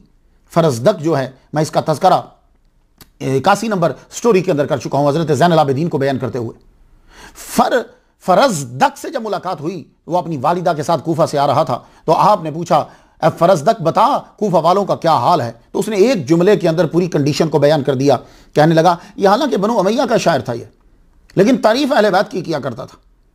उसने एक जुमला कहा, कहने लगा कुलूबुन्नास माह का व सुयूफुहुम अलैका, ऐ इमाम हुसैन एक ही जुमला बोलता हूं, दिल तो तेरे साथ हैं मगर तलवारें तेरे साथ नहीं है। तीसरी मंजिल ज़ाते इराक पर पहुंचे, थोड़ी देर क़याम किया और एक आदमी बशीर बिन गालिब को आपने सफ़र का मकसद बताया कि मैं क्यों जा रहा हूं। चौथी मंजिल बतरे रुम्मा पे पहुंचे तो कैस बिन मसार को ख़त देकर कूफा रवाना किया। इसमें मुस्लिम बिन अकील को इतला थी कि मैं बतने रुम्मा पे पहुंच चुका हूं और मैं तुम्हारी तरफ जो है वो आ रहा हूं। लेकिन कासिद जब कूफा पहुंचा तो हालात बिल्कुल बदल चुके थे, हालात बदल चुके थे। तमाम रस्तों पे नाकाबंदी, हर एक को चेक किया जा रहा था, निकलने वाले को और जाने वाले को भी चेक किया जा रहा था। कैस को जब पकड़ा गया तो खत निकल आया, कैस को पकड़कर इब्ने ज़ियाद के सामने पेश किया गया, खत पढ़ लिया गया, खत जब्त कर लिया गया। इसे फसील पे चढ़ा के कहा कि हुसैन को और अली को और उसके बाप को गालियां दो। कहा यह तो हो नहीं सकता, मैं मर जाऊंगा मगर इनको गालियां नहीं दूंगा। तो फसील से ही धक्का देकर इनको नीचे गिरा दिया गया। अल्लाह अकबर। पांचवी मंजिल अल-उयून पर रुके, कुछ देर क़याम किया। छठी मंजिल खुज़ैमिया पे पहुंचे, पूरा दिन आपने क़याम किया। सातवीं मंजिल पे पहुंचे तो ज़ुहैर बिन अल-कैन बाजाली हज करके वापस आ रहे थे और ये आपके लश्कर के साथ मिले और ये करबला में शहीद हुए। आठवीं मंजिल सालबिया पे पहुंचे तो रात हो चुकी थी, खैमा लगाने का हुक्म दिया। जब सपैदा सहर नमूदार हुआ, नमाज अदा की, वज़ाइफ में मशगूल हुए तो एक शख्स बकरा सदी जो कूफा से आ रहा था पूछने लगा ये काफिला क्या कौन किसका है। कहा गया इमाम हुसैन का काफिला है। मिलने का शौक जाहिर किया उसने। अंदर इतला दी गई जनाब कूफा से एक आदमी आया है, वो आपसे मिलना चाहता है। हजरत इमाम हुसैन रदी अल्लाह ताला अन्हु ने इजाज़त दिलाओ। जब वो सामने आया तो आपने पूछा कहाँ से आ रहे हो। कहा कूफा से आया हूँ। तो इमाम हुसैन रदी अल्लाह ताला अन्हु ने पूछा हमारे भाई का क्या हाल है। बस वो जवाब देने के बजाय लफ्ज़ों का इस्तेमाल नहीं कर रहा, रोने लग गया। तो शायर ने फिर उसे नकल किया है कि वो क्या कह रहा है। रो रो के वो कहने लगा किस मुंह से कहूँ मुस्लिम का भी सर कट गया, हानि का भी आशा और पाँव में लाशों के रसन बांध के बदखा बाजार में खींचे लिए फिरते थे सरेरा। मारा गया बेजुर्म खताया आपका भाई, तुरबत भी मुसाफिर की किसी ने न बनाई। इमाम सुनकर रोने लगे, सीने में तड़पने लगा, दिल मिसले कबूतर, मुंह करके सुए कूफा, कहा हाय बरादर बुलवा के हमें हरम से खुद चल दिए मुस्लिम, हम कूफा बिना पहुंचे सफर कर गए मुस्लिम। तमाम अहल व अयाल आपकी हालत देखकर परेशान हो गए। हुआ क्या है, कौन सी खबर पहुंची है कि आप रोने लग गए। तो किसी की हिम्मत तो ना हुई, लेकिन मुस्लिम बिन अकील की बेटी हमीदा वो आगे बढ़ी, पूछती हैं कि चचा क्यों रो रहे हो। आपने भतीजी के सर पर हाथ फेरा, पास बिठाया। तो शायर बेटी के ख्यालात को सोच को यूं लफ्ज पहनाता है, अंदाज मुझे आज वही है नजर आता, जिस तरह यतीमों पे कोई रहम है खाता, इस प्यार पे दिल मेरा टुकड़े हुए जाता, कुछ तो है कि दिल सीने में तस्कीन नहीं पाता। आपने फरमाया बेटी आपके अब्बा को शहीद कर दिया गया है। सर उसका चूमा, क्या कयामत गुजरी होगी। सफर में बेटी, अजीब सी हालत है। और जब मुस्लिम बिन अकील की शहादत की खबर सुनी तो आपने काफिले वालों से यह कहा, क्योंकि रास्ते में बहुत सारे आदमी आपके साथ मिल गए थे। आपने कहा सुनो, मुस्लिम बिन अकील तो शहीद कर दिए गए, अब पता नहीं मैं कूफा पहुंचता हूं कि नहीं, तुम्हारी मर्जी, मेरे साथ रहना चाहते हो तो रहो, जाना चाहते हो तो चले जाओ। तो जो दाएं बाएं से बद्दू मिले थे आपके साथ वो सब आपको छोड़कर चले गए। अहले बैत के आदमी, आपके करीबी जो हैं दीवाने, बस वो चंद वही रह गए। आप यहां से रवाना हुए। जुबाला में चंद आदमियों से मुलाकात हुई। बतने उकबा में एक रात दिन क़याम किया। शराफ पहुंचकर पानी भरा, रात क़याम किया, दोपहर को रवाना हुए। सुरात इमाम हुसैन का काफिला पहुंचा तो इब्ने ज़ियाद को खबर हो गई कि ये करीब आ गए हैं कूफा। तो उसने फौरन हुर इब्ने रयाही को 1000 का लश्कर देकर रवाना किया कि हुसैन को रोक लो, जहां मिले गिरफ्तार कर लो। दोपहर का वक्त, एक साहब ने बुलंद आवाज से कहा, अल्लाहु अकबर। इमाम हुसैन ने पूछा, अल्लाह अकबर का नारा क्यों लगाया? कहा, खजूरें नजर आ रही हैं, खजूरों के दरख्त नजर आ रहे हैं। इला असद के 2 बंदों ने यह कहा, इस जमीन पर खजूर तो नहीं होती, ये तो इंसानों के सर लग रहे हैं। इमाम हुसैन ने फरमाया, मुझे भी कोई लश्कर आता हुआ दिखाई देता है। आपने कोहे ज़ी हशम को बैक बनाया ताकि अगर कोई हमला हो तो हमारी बैक जो है वो महफूज रहे, पीछे से कोई हमला ना कर सके। इंतजार करने लगे। वाकई वो इंसानों का काफिला था। करीब जब आए तो मालूम हुआ कि हुर बिन रियाही है, गिरफ्तार करने आया है और 1000 का लश्कर है।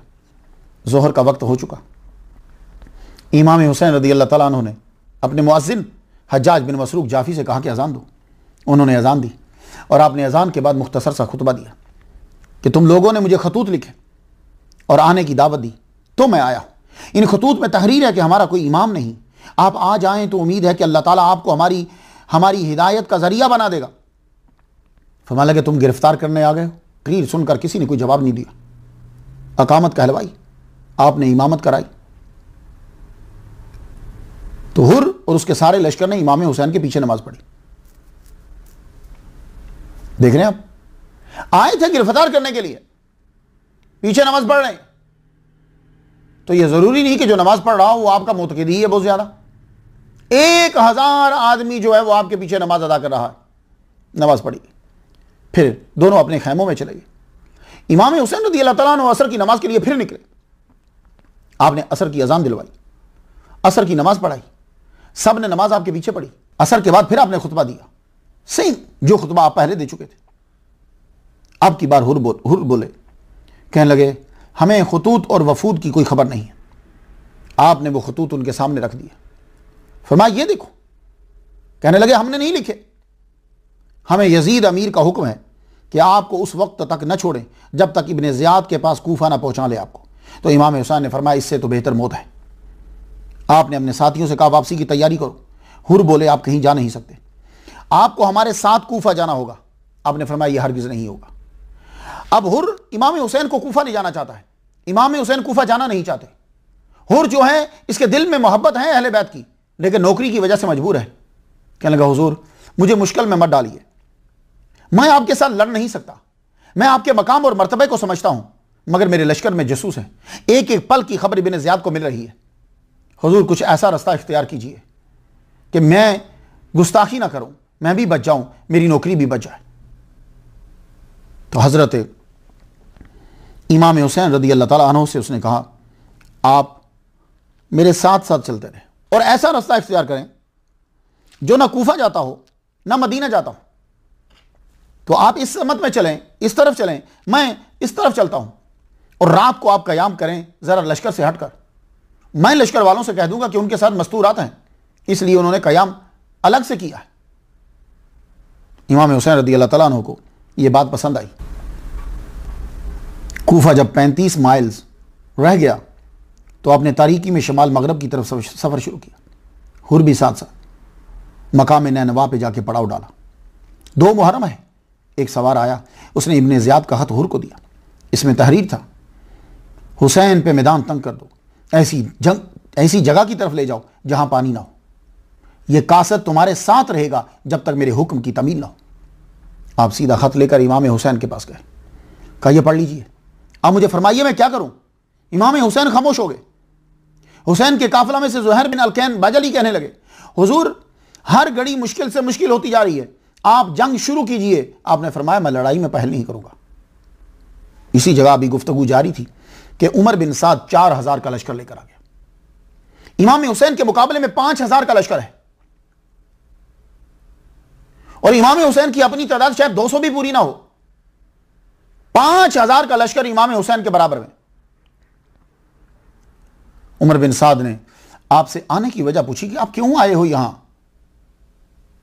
तो हजरत इमाम हुसैन ने उमर बिन साद को भी वकूफ हवालों के खतूत दिखाए और फरमाया अगर वो अपनी बात तोड़ते हैं तो मुझे वापस जाने दो। उमर ने जब खत लिखा इब्ने ज़ियाद को तो इब्ने ज़ियाद की तरफ से आया कि इनके सामने बस एक ही शर्त है, बायत, तब जान बच सकती है, वरना जंग के लिए तैयार हो जाओ। 7 मुहर्रम को आपके सामने शामी हुकूमत ने बायत करने की शर्त रखी। आपने फरमाया मैं बायत नहीं करूंगा, यजीद की बात किसी तरह जायज नहीं है। तो बोला आपका पानी बंद। फरमाया ठीक है, पानी जो है वो खत्म हो गया। इतने लोग पानी जब पिएंगे जो जमा है वो तो खत्म होगा। आपने हजरत अब्बास इब्ने अली को 30 सवारों और 30 पयादों के साथ पानी देने के लिए भेजा। आप लश्कर को चीरते हुए 20 मशकीज़ें भर के ले आए। आपने उमर बिन साद को बुलाया, फिर कहने लगे जरा आओ मुझसे बात करो ताकि कौम को बता सके। उमर बिन साद आए, गुफ्तगू होने लगी। आपने फरमाया कि तुम 3 बातों में से एक इख्तियार कर लो, मैं जहां से आया हूं मुझे वापस जाने दो, या मुझे यजीद से खुद गुफ्तगू करने दो, या मुझे किसी मुसलमान की सरहद पर भेज दो जहां मैं आम लोगों की तरह रहूं। उमर ने ये तीनों शरात लिखकर इब्ने ज़ियाद के यहां भेजी। इब्ने ज़ियाद से फिर खत आया वापस, तेज रफ्तार, और रस्ते में कई जगह चौकी, वहां से नया घोड़ा लेकर फिर आ गए, फिर नया घोड़ा लेकर फिर आ गए। एक एक दिन बल्कि कुछ घंटों में जो है वो कासिद पहुंचते जा रहे हैं। इब्ने ज़ियाद को यह शरात भेजी गई। करीब था कि हुसैन रदी अल्लाह तआला अन्हु के मुकाबले से फौज हट जाती, मगर शिमर जिल जोशन पास बैठा हुआ था। कहने लगा इसे जिंदा मत छोड़ना, अगर छोड़ोगे तो फिर यह मुकाबले पे आ जाएगा और तुम बच नहीं पाओगे। तो इब्ने ज़ियाद ने शिमर को ही खत देकर भेजा, उमर बिन साद के नाम, तुमको जंग से बचने के लिए नहीं भेजा। अगर ये यजीद की बात करते हैं तो मेरे पास ले आओ, वरना इनको वहीं कत्ल कर दो, मुसला कर दो। फिर कत्ल करने के बाद घोड़ों की टापों में रौंद डालो, और अगर तुमने अमल किया तो इनाम देंगे तुम्हें और सल्तनत दे देंगे, और अगर तुमने अमल ना किया तो माजूर हो जाओ और लश्कर की क़यादत जो है वो शिमर जिल जोशन के हवाले कर दो। अल्लाहु अकबर। इमाम हुसैन को जब ये नया खत दिखाया गया तो आपने फरमाया इस जिल्लत से मौत बेहतर है, मैं बायत नहीं करूंगा। बाद में आने वाले वाकयात ने, तारीख के हर वर्क ने यह बता दिया और मुफस्सिर को लिखना पड़ा है कि इमाम हुसैन का फैसला ठीक था। 9 मुहर्रम बरोज़ जुमेरात इमाम हुसैन नमाज असर अदा करने के बाद खैमे के सामने बैठे हुए हैं, यूं तलवार के दस्ते पे अपना सर रख के। आपकी आंख लग गई, आंख लगी। हजरत ज़ैनब रदी अल्लाह ताला अन्हा ने कोई आवाज़ सुनी तो आपको जगाने के लिए आई, तो यूं हाथ कंधे पे रखा तो आपने यूं सर उठा। तो कबल इसके कि वो बोलती, कहने लगे अभी नाना की ज़ियारत हुई है, मोहम्मद मुस्तफ़ा सल्लल्लाहु अलैहि वसल्लम का दीदार हुआ है। अल्लाहु अकबर जल्ल शान। और आपने फरमाया है कि अब तुम हमारे पास आने वाले हो। तो ज़ैनब ने कहा कि मैं आपको बताने ही आई थी कि लश्कर आ रहा है, उसकी टापों की आवाज़ आ रही है। तो आपने अब्बास इब्ने अली को भेजा, गाजी अलंबरदार को भेजा, गाजी अब्बास को भेजा, जाओ पता करो ये क्यों आ रहे हैं। वापस आकर उन्होंने बतलाया आप बायत नहीं करते। तो आपने फरमाया इनसे बोलो आज रात मोहलत दे दो ताकि मैं नमाज और नवाफिल, वसीयत और इस्तग़फ़ार ये सब मैं कर लूँ। कल जुमा को तुम्हें इजाज़त है, शिमर और उमर कल जुमा को तुम्हें इजाज़त है, तुम जिस तरह चाहो जो चाहे मेरे साथ करना। शिमर और उमर ने आपस में मशवरा किया, आपको जुमेरात रात है, इजाज़त दे दी गई। आपने सबको इकट्ठा किया, सबको जमा किया, खुतबा दिया, अल्लाह की हम्दो सना बयान की, अल्लाह की नेमतों पे जो रूहानी थी और जिस्मानी थी सब पे शुक्र अदा किया। जो अल्लाह ने उनको ख़ानदानी मनसब, ख़ानदानी शराफत और फजीलत अता की उस पर भी शुक्र अदा किया। हज़रत ज़ैनुल आबिदीन हालांकि चल नहीं सकते, एक लकड़ी का सहारा लेते हुए कहते हैं मैं भी खुतबा सुनने के लिए पास आ गया। आप वहाँ बैठ गए, आपने साथियों की वफादारी और हिम्मत की तारीफ़ की। फिर फरमाया सुनो, सब सुन लो गौर से, उन्हें सिर्फ मेरी ज़ात से गर्ज है, उन्हें सिर्फ मेरी ज़रूरत है, तुम्हारी नहीं। तुम चाहो तो चले जाओ, तुम इर्द गिर्द के इलाकों में चले जाओ, कल लड़ाई होगी, जंग होगी, मैं तुमको खुशी से इजाज़त देता हूँ। मगर अहले बैत भैया का आवाज़ बोले, हम आपको छोड़कर नहीं जाएंगे। फिर आप बनु अकील की तरफ मुड़े, रुख करते हुए कहने लगे, तुम्हारा आगे एक बुजुर्ग मुस्लिम बिन अकील जो है वो दुनिया से चले गए, अब तुम चले जाओ, तुम्हारे साथ कोई दुश्मनी नहीं है। लेकिन वो सब के सब कहने लगे, हमारे माल और याल सब आप पर कुर्बान हो। आपकी हमशीरा ज़ैनब बेकरार होकर रोने लगी। आपने उनको सब्र की तलखीन की और बाहर आए। फिर आपने अपने दोस्तों को इकट्ठा कर किया। सारी रात नवाफिल में आपने गुजार दी, सारी रात नवाफिल में गुजारी। यहाँ मौलाना अबुल कलाम आज़ाद की किताब मसअला खिलाफत से मैं कुछ आपकी नज़र करना चाहता हूँ।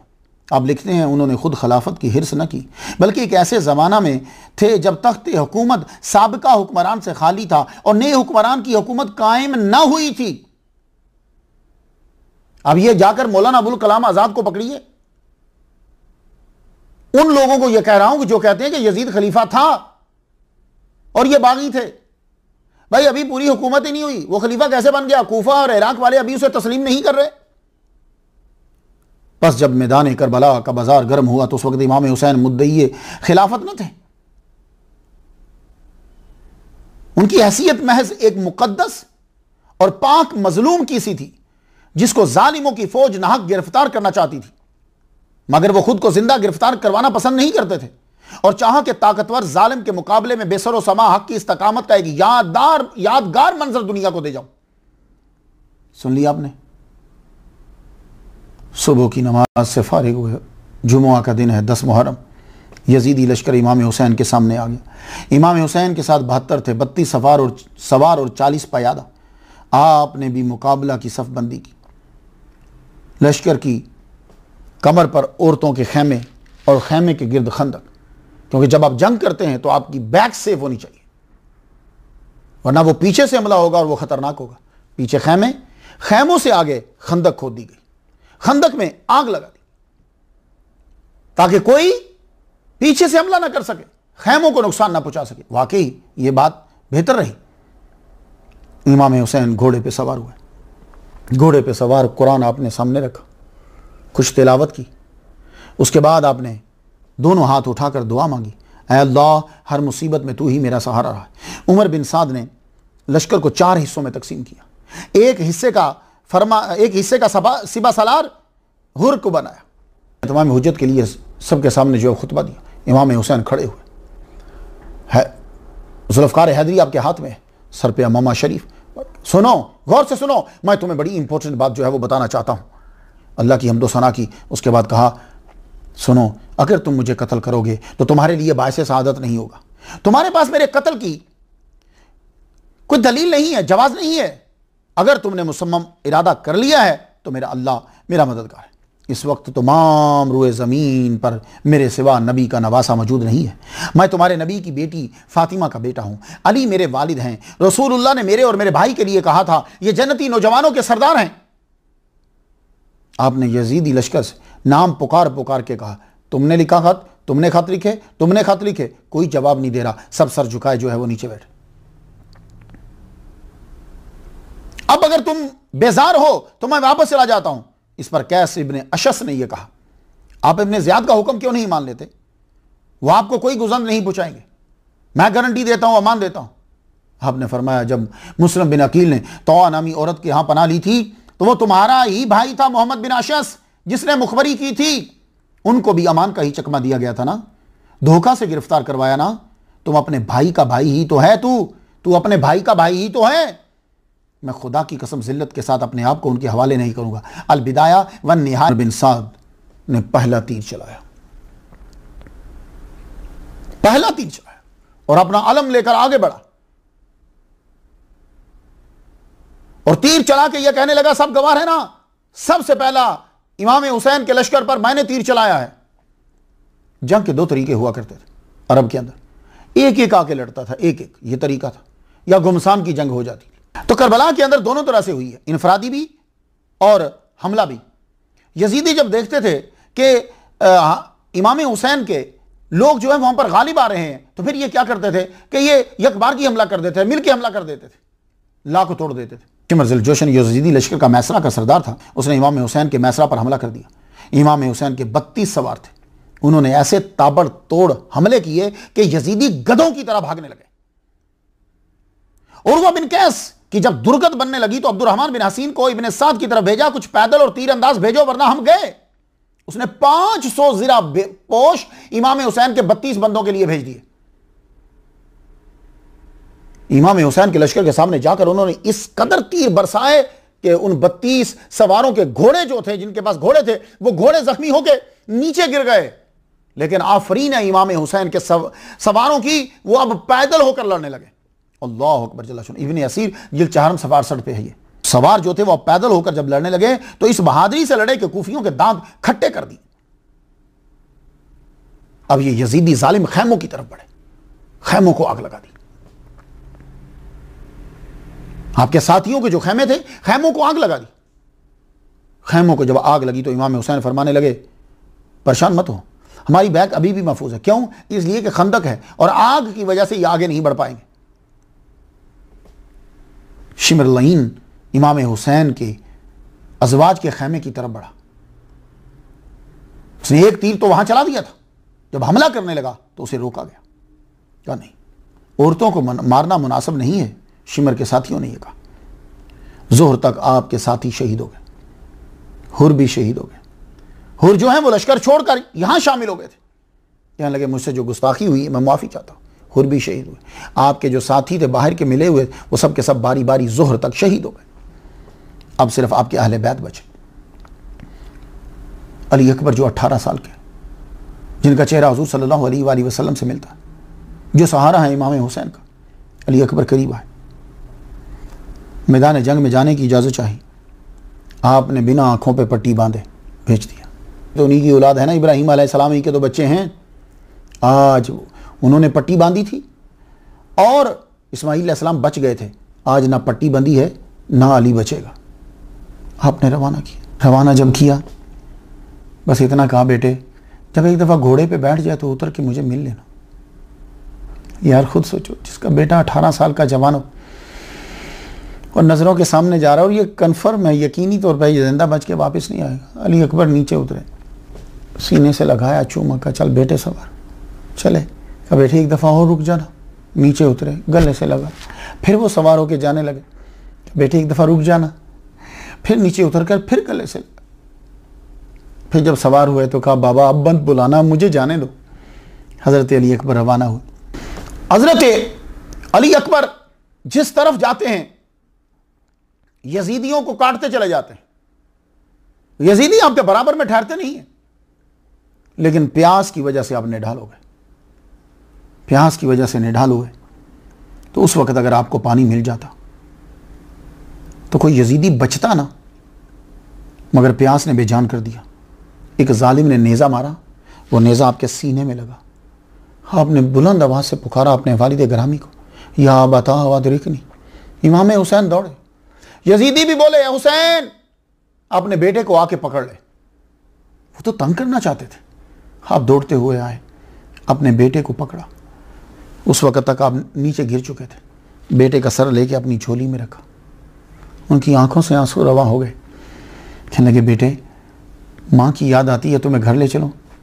क्या नहीं बाबा, अगर ये नेज़ा निकाल दो ना तो शायद मैं और लड़ सकूं। पापा रो पड़े। नेज़े को निकाला, खून का फव्वारा निकला। खून का फव्वारा निकला, आपकी रूह कफ से अंसरी से परवास कर गई।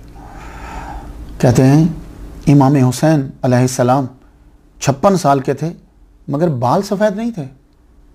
जब बेटे की रूह निकल गई, अली अकबर का लाशा जवान हाथ में पकड़ा तो जहां वो गिरे हुए थे वहां से लेके खेमे तक, लाते तक आपके सर के और दाढ़ी के बाल सफेद हो गए।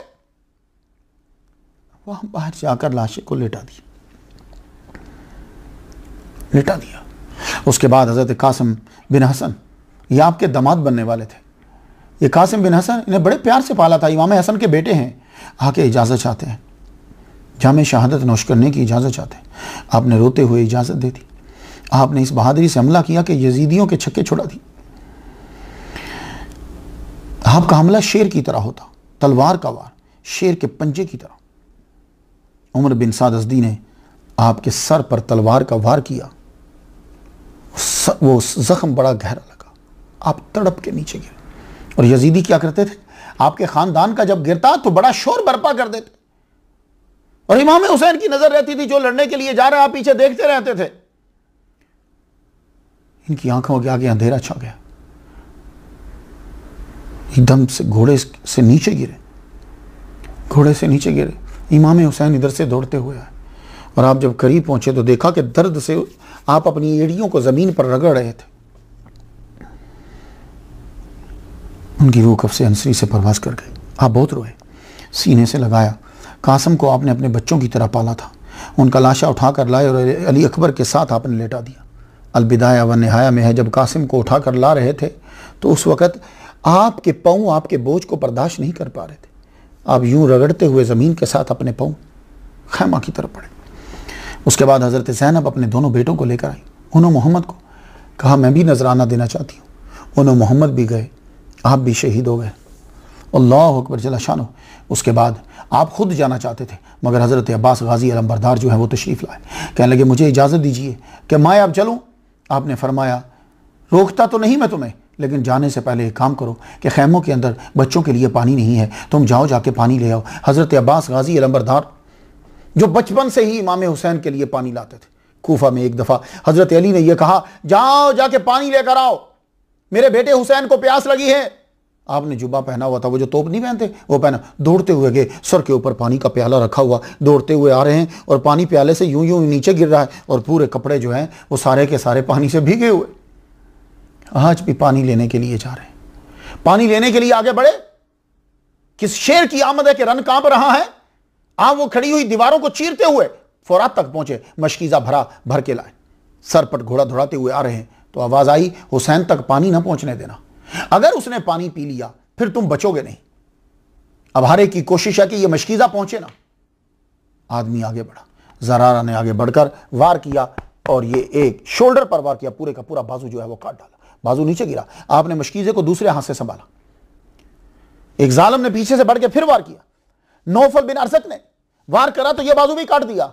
आपने अपने मुंह मुबारक से मशकीज़े को पकड़ लिया, उसके मुंह को पकड़ा और बड़े जोर से दांतों से पकड़ा, मगर तीरों की बुछार की और मशकीज़ा बिल्कुल जो है वो छल्ली कर दिया, पानी नीचे गिर गया। आपने अपना सर मुबारक जो है वो यूं घोड़े की तरफ यूं मारा। हकीम बिन तुफैल ने ऐसा वार किया कि आप घोड़े से नीचे गिर गए और जान आपने खैरात कर दी। इमाम हुसैन अब खुद रवाना होने के लिए निकले, खैमों में जाके सबको वसीयत की, सब्र की।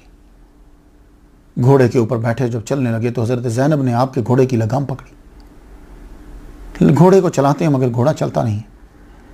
घोड़े ने यूं ऊपर मुंह करके नीचे किया। आपने नीचे देखा तो हज़रत सकीना, इनको सुकैना भी बोलते हैं इसका प्रोनाउंसिएशन, हज़रत सकीना आपकी बेटी जो है वो घोड़े के पाँव को पकड़ के रोके हुए। तुम जिसको भी लेके जाते हो वापस नहीं लाते, अब मेरे बाबा को कहाँ लेके जा रहे हो। आप नीचे उतर आए, बेटी को सीने से लगाया। हज़रत ज़ैनब से ये कहा ये जब भी रात को सोती ये मेरे सीने से लग के सोती है, इसका ख्याल रखना। जब खैमे ये मेरे बाद जला देंगे, ये तुम पे हमला करेंगे, मगर तुम ही ने संभालना है। अब सब का सब है, मेरी बहन तेरे सर के ऊपर है, अब मैं चलता हूँ। इमाम हुसैन जलने लगे तो आवाज़ आई ज़रा रुकिए, ये आपका बेटा अली असगर जो है ये प्यास से बिलक रहा है। एक तरीक़े तबरी ने जो लिखा वो ये लिखा है कि अली असगर की विलादत ही करबला के अंदर हुई है, लेकिन दूसरी रिवायत जो मशहूर है वो ये है कि आप 6 माह के थे। कहने लगी ये बच्चा प्यास से बिलक रहा है, रो रहा है, आप इसके लिए तो थोड़ा सा पानी ले आइए। इमाम हुसैन ने फरमाया मैं अब जाऊंगा तो वो ये समझेंगे कि शायद ये माफ़ी चाहता है। कहा नहीं, बच्चा भी एक दफ़ा ले जाइए, ये ना कहें कि अगर बच्चा होता तो हम पानी दे देते। आपने अली असगर को अपने हाथों पे लिया। हाथों पे जब लिया तो बच्चा इमाम हुसैन के हाथों में आते ही चुप कर गया। हालांकि होता यह है नॉर्मली बच्चा मां के पास चुप करता है, बाप के पास रोता है। अली असगर मां के पास रो रहा है, बाप के पास आए तो चुप कर गए। आपने यूं हाथों पे रखा और जब आगे बढ़ने लगे, सुनो इस बच्चे को तो चंद घूंट पानी दे दो। आवाज आई एक शर्त, बायत, पानी भी मिलेगा, सब कुछ मिलेगा। फरमाने लगे नहीं, बायत नहीं करता। आप बच्चे को लिए खड़े हैं, करीब था कि बच्चे की वजह से लोगों के दिल नरम पड़ जाते, क्योंकि अक्सर लोग तो बीच में वही थे ना कि जो हजरत अली को जानते थे, इमाम हसन को जानते थे, इमाम हुसैन को जानते थे। कूफा में तो आपका दारुल हुकूमत था, दारुल खिलाफा था। करीब था कि हलचल मचती। शिमर ने यह कहा कि तीर चलाओ, यह बच्चा जिंदा नहीं रहना चाहिए। निशाना लिया तो कहते हैं कि यह वो तीर था कि जो घूम के चलता है और सुराख कर देता है बॉडी के अंदर। तीर यहां से लगा, यहां से पार हो गया, खून से आपके हाथ भर गए। इमाम हुसैन अलैहिस्सलाम अपने बच्चे को यूं लेकर अली अकबर के पास जाके रख दिया और अपनी तलवार से आप रेत को यूं हटाकर उसके अंदर रख रहे। तखय्युल में आया होगा, बाबा अली से कहते होंगे, बाबा इसी तलवार से खैबर में आप लड़े थे ना? तलवारों के साथ दरवाजे उखाड़ देना तो शायद आसान हो, पर अपने 6 माह बच्चे की कब्र को बनाना बड़ा मुश्किल है बाबा। आपकी आंखों में आंसू।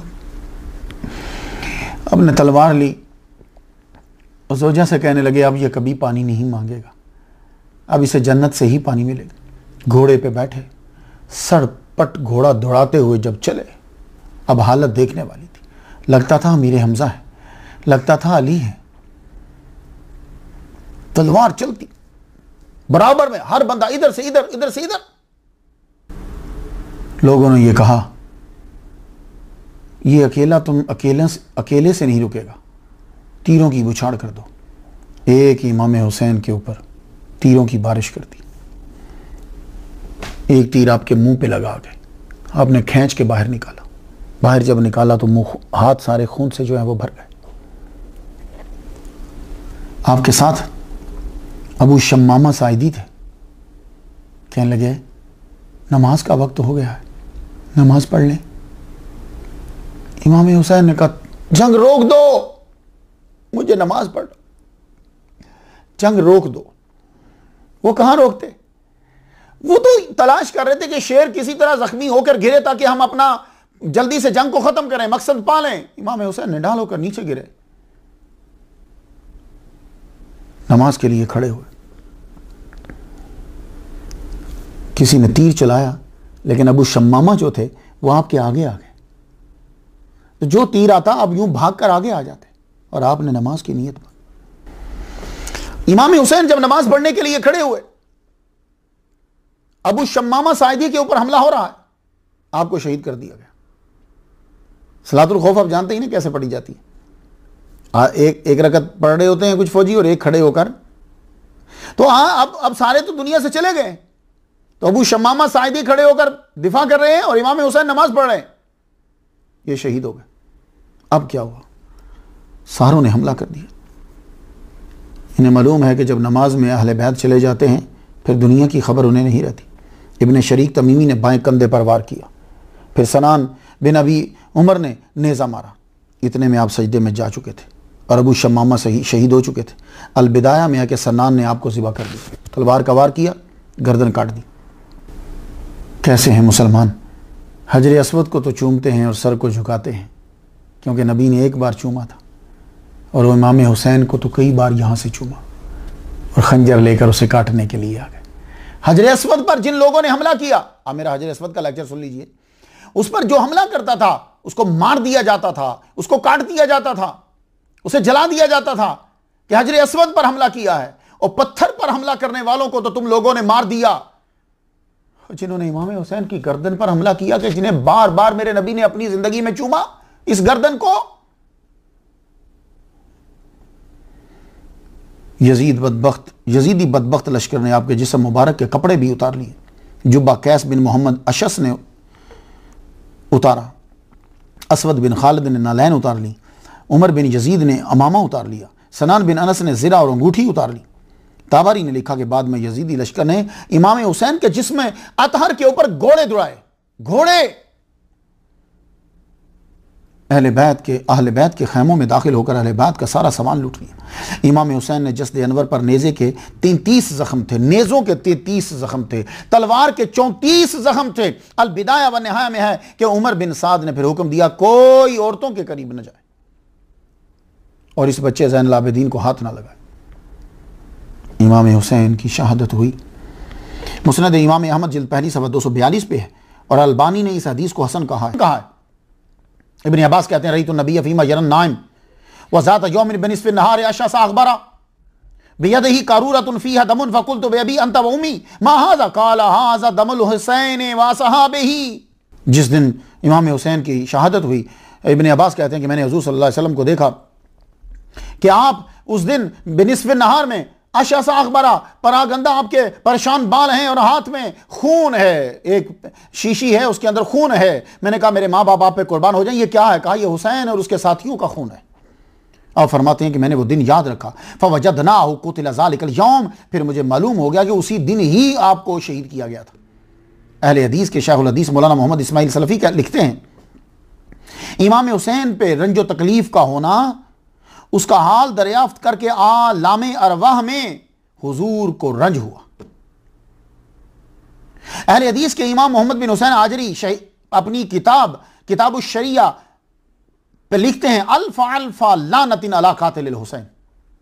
तारीख दिमश्क 14वीं जिल्द है और 229 सफ़ा है। तहज़ीब व तहज़ीब जिल्द पहली है, सफ़ा 430 है। एक औरत उम्मे सलमा के पास रोते हुए आई, इमाम हुसैन को शहीद कर दिया गया। उसने बताया आपने बद्दुआ की कि अल्लाह उनके घर आग से भर दे जिन्होंने इमाम हुसैन को शहीद किया। मोजमुल कबीर रवायत 2862, सुमिअतिल जिन्नो तनूहु अलल हुसैन, फरमाती हैं कि मैंने जिन्नों को सुना कि वो इमाम हुसैन पे रो रहे थे। नबरात शरह अक़ाइद सफ़ा 133, वत्तफ़क़ू अला जवाज़िल लान अला मन क़तलहु औ अमर बिही औ अजाज़हु और रादिया बिही, इत्तफ़ाक़ है इस बात पर कि जिसने कत्ल किया उस पर भी लानत, जिसने हुक्म दिया उस पर भी लानत, और जिसने इजाज़त दी उस पर भी लानत, और जो राज़ी हुआ उस पर भी लानत। रात बड़े करब की गुजरी।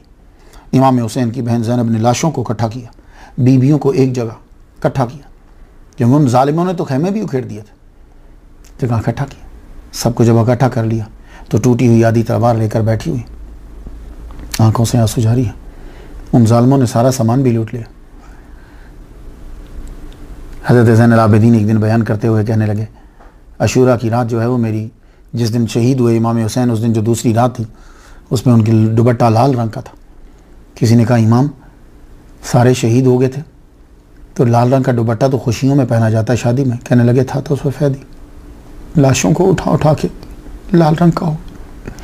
सारी लाशों को इकट्ठा किया, सर अनवर वहीं पड़ा हुआ था, वो सर अनवर भी जो है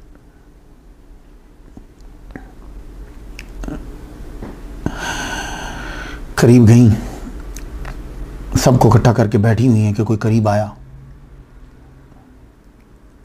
वो औरत थी, आके उसने पानी का एक कटोरा, एक प्याला बड़ा सा दिया, ये पानी पी लो। फरमाने लगी अब पानी लाने का क्या फ़ायदा, जिन्होंने पीना था वो तो चले गए। कहने लगी चलिए बच्चों को दे दीजिए।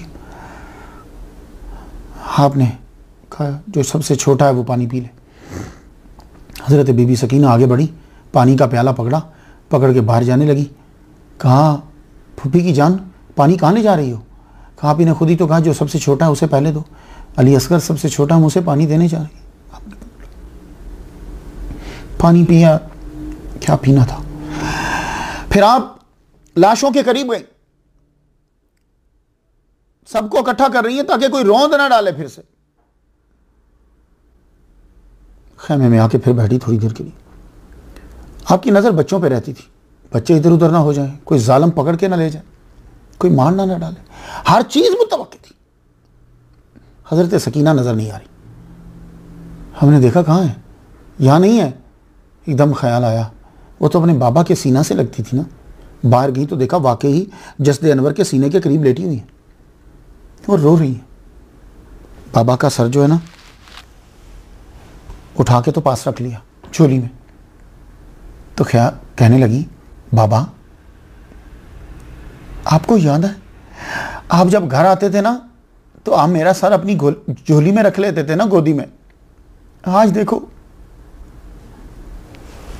आज आपका सर मेरी गोदी में। ज़ैनब रो पड़ी, कहने लगी बेटी चलो अंदर खैमे में बैठो, रही रात बहुत हो गई है। कहने लगी नहीं फूफी अम्मा 3 काम करूंगी फिर चलो। तो फूफी की जान वो 3 काम क्या करे? वो 3 काम ये करूंगी, फुरात के किनारे पे जाती हूँ, अभी अब तो सो गए हुई है, वहाँ पानी लेकर आती हूँ और चुल्लों से पानी अपने अब्बा के होंठों पे डालती हूँ। इन्होंने कई दिन से पानी नहीं पिया। मेरे अब्बा का सिर्फ नीचे वाले कपड़े रह गए, बाकी ऊपर वाले जुब्बा कमीज सब उतार लिया उन्होंने, कहीं से फटा हुआ है, यहाँ से खून बह रहा है, मैं पत्ते लाऊंगी और ला के ऊपर जैसे मैं पे रखती। और तीसरा काम ये करूंगी कि दरवाज़ों पे जाती हूँ लोगों के, उनको कहती हूँ आओ मेरे अब्बा का जनाजा पढ़ने वाला कोई नहीं। हज़रत ज़ैनब ने बेटी को सीने से लगाया और अंदर लगी। ये रात किस तरीके से गुजरी ये तो वही बता सकते। फजर का वक्त हुआ, बेबी ज़ैनब थक चुकी थी, आपकी ऐसे ऊँग सी लगी तो ख्वाब में क्या देखती हैं, कोई घुड़सवार बड़ी तेज़ी से आ रहा है तो आप उसे कहती हैं मत आगे मत आओ, आगे मत आओ। मेरे भाइयों के, मेरे बच्चों भतीजों के आगे जिस्म पड़े हुए हैं, घोड़े की टापें आ जाएंगी ऊपर, भौं आएंगे, उनको तकलीफ होगी। वो घुड़सवार नकाब में है, घोड़े से नीचे उतरा, करीब आया और आके पूछता ये लाशें किसकी हैं, ये लाशें किसकी? अब बताती ये अली असगर है, ये अली अकबर है, ये हो ना ये मोह। रोने की आवाज़ आती है तो आप कहती हैं, आवाज़ कुछ जानी पहचानी लगती है, आप कौन हो? उन्होंने अपना चेहरा निकाब हटाया तो कहने लगे मैं तेरा बाप अली हूँ। तो ख्वाब में ही हज़रत ज़ैनब अपने अब्बा से लिपट गई, कहने लगी अब्बा अब आए हो, सब ज़िबा हो गए, देख रहे हो क्या हुआ? फरमाने लगे बेटी कमरा इम्तिहान में तो बाप नहीं आते ना, ना उस्ताद आता, तेरा काम कल से शुरू होगा बेटी, सब्र करना, अल्लाह तुझे अजर देगा। एकदम आपकी आंख खुल गई। फजर की नमाज सब लोगों ने पढ़ी जैसे पढ़ी। सुबह के वक़्त ज़ैनुल आबिदीन को पाबा ज़ंजीर कर दिया गया, आपके गले में पत्थर डाल दिए। उस वक़्त पत्थर डाला जाता था ताकि सर जो है वो झुका रहे। उस पत्थर का एक हिस्सा लाल शहबाज कलंदर के दरबार पर है, एक उनका अपना पत्थर है, एक काबे का पत्थर है, एक ज़ैनुल आबिदीन के गले में उसका एक हिस्सा है। तो वो तीनों, वो जो दिल हार्ट शेप का बना हुआ है ना, वो उसमें पानी डालते हैं तो लोग पीते हैं, मैंने भी पिया वहाँ पानी, आपको कभी मौका मिले तो ज़रूर पीजिएगा।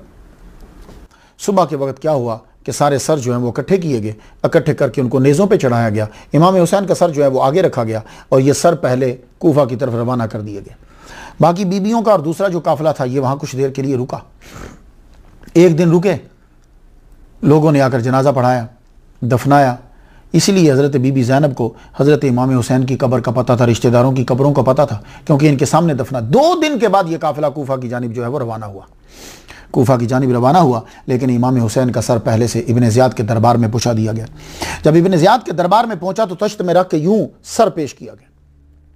ये बनु उमैया के अंदर पुरानी आदत है सरों को काट कर आगे भेजना। आप मेरी जो ज़ैनुल आबिदीन की जो हिस्ट्री मैंने बयान की उसमें पूरी तारीख मैंने मौलाना मदूदी के हवाले से इसे बयान किया।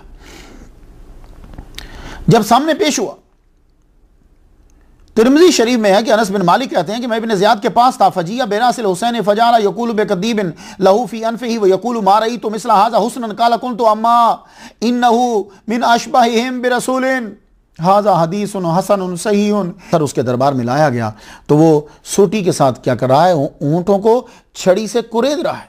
आपसे रहा ना गया, आपने कहा, अनस बिन मालिक कहने लगे छड़ी हटाओ, मबूद वाहिद हकीकी की कसम मैंने हुजूर सल्लल्लाहु अलैहि वसल्लम को यहाँ बोसे देते हुए देखा है। ये कहकर आप ज़ारो कितार रोने लगे। इब्न ज़ियाद बोला तुम बूढ़े ना होते मैं तुझे कत्ल कर देता। कूफा दरबार में अहले बैत के साथ कैदियों और दुश्मनों का सा सलूक किया गया। मस्जिद कूफा में जमा होने का ऐलान कर दिया इब्न ज़ियाद ने।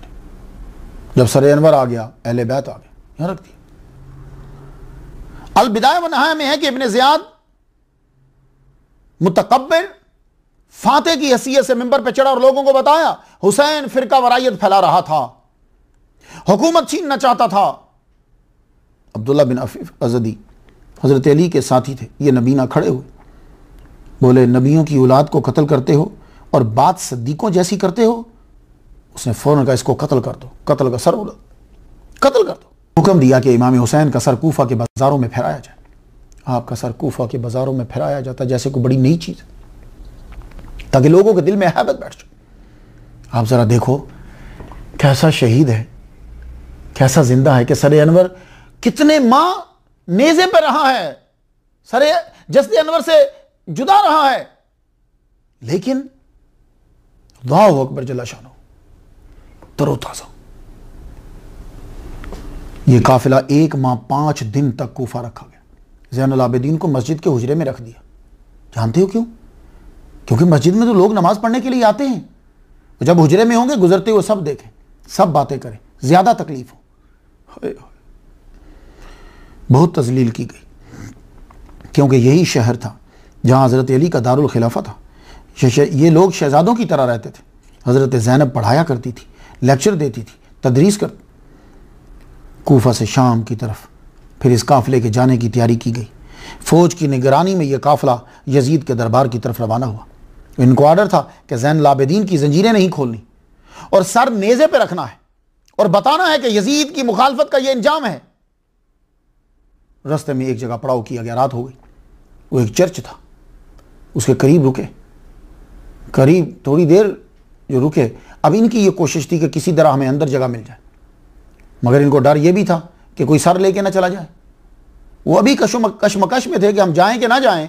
अंदर से राहिब आया, कहने लगा तुम कौन लोग हो, ये सर किसका है? कहने लगे ये सर बागी का है। उसने कहा बागी का सर नहीं हो सकता, मैं तुम्हारे पास इसलिए आया हूं कि मैंने अंदर से देखा है कि रात की तारीकी में इस सर से नूर की शुआ निकल रही है और आसमान की तरफ जा रही है। यह बागी का सर नहीं हो जाता, सच बताओ किसका है? फिर उन्होंने बताया कि यह मोहम्मद का नवासा है। अल्लाह अकबर जल्ला शान। कहने लगा जालिमो, तुमने अपने नबी के नवासे को मार दिया। हमने तो अपने नबी से मंसूब हर चीज़ को संभाल के रखा हुआ है और तुमने अपने नबी के नवासे को, जिंदा को शहीद कर डाला। वो कहने लगे छोड़िए, ये हुकूमत का मसला था, आप हमें रात क़याम करने देते हैं? कहाँ क़याम करने देता हूँ, आ जाओ, लेकिन शर्त यह है कि ये बीवियाँ एक कमरे में अलग रहेंगी, तुम्हारे साथ नहीं। मैं इनकी खिदमत करूँगा और ये सर अनवर एक कमरे में रहेगा। कहने लगे हम तुमसे इतने पैसे लेंगे। कहा ये लो पैसे मैं तुम्हें देता हूँ, आओ। अंदर ले करके पूरे कमरे के अंदर इमाम हुसैन का सर अनवर रखा, दूसरे में बीवियों को बैठाया। जितनी खिदमत हो सकती थी उसने उनकी की और सर अनवर के बाहर खुद बैठ गया। देखता कि जो रात भीगती जा रही है, कमरे में नूर बढ़ता जा रहा। एक अजीब सी कैफियत आ रही, आंखें उसकी बंद हैं और वो यूं बैठा हुआ है।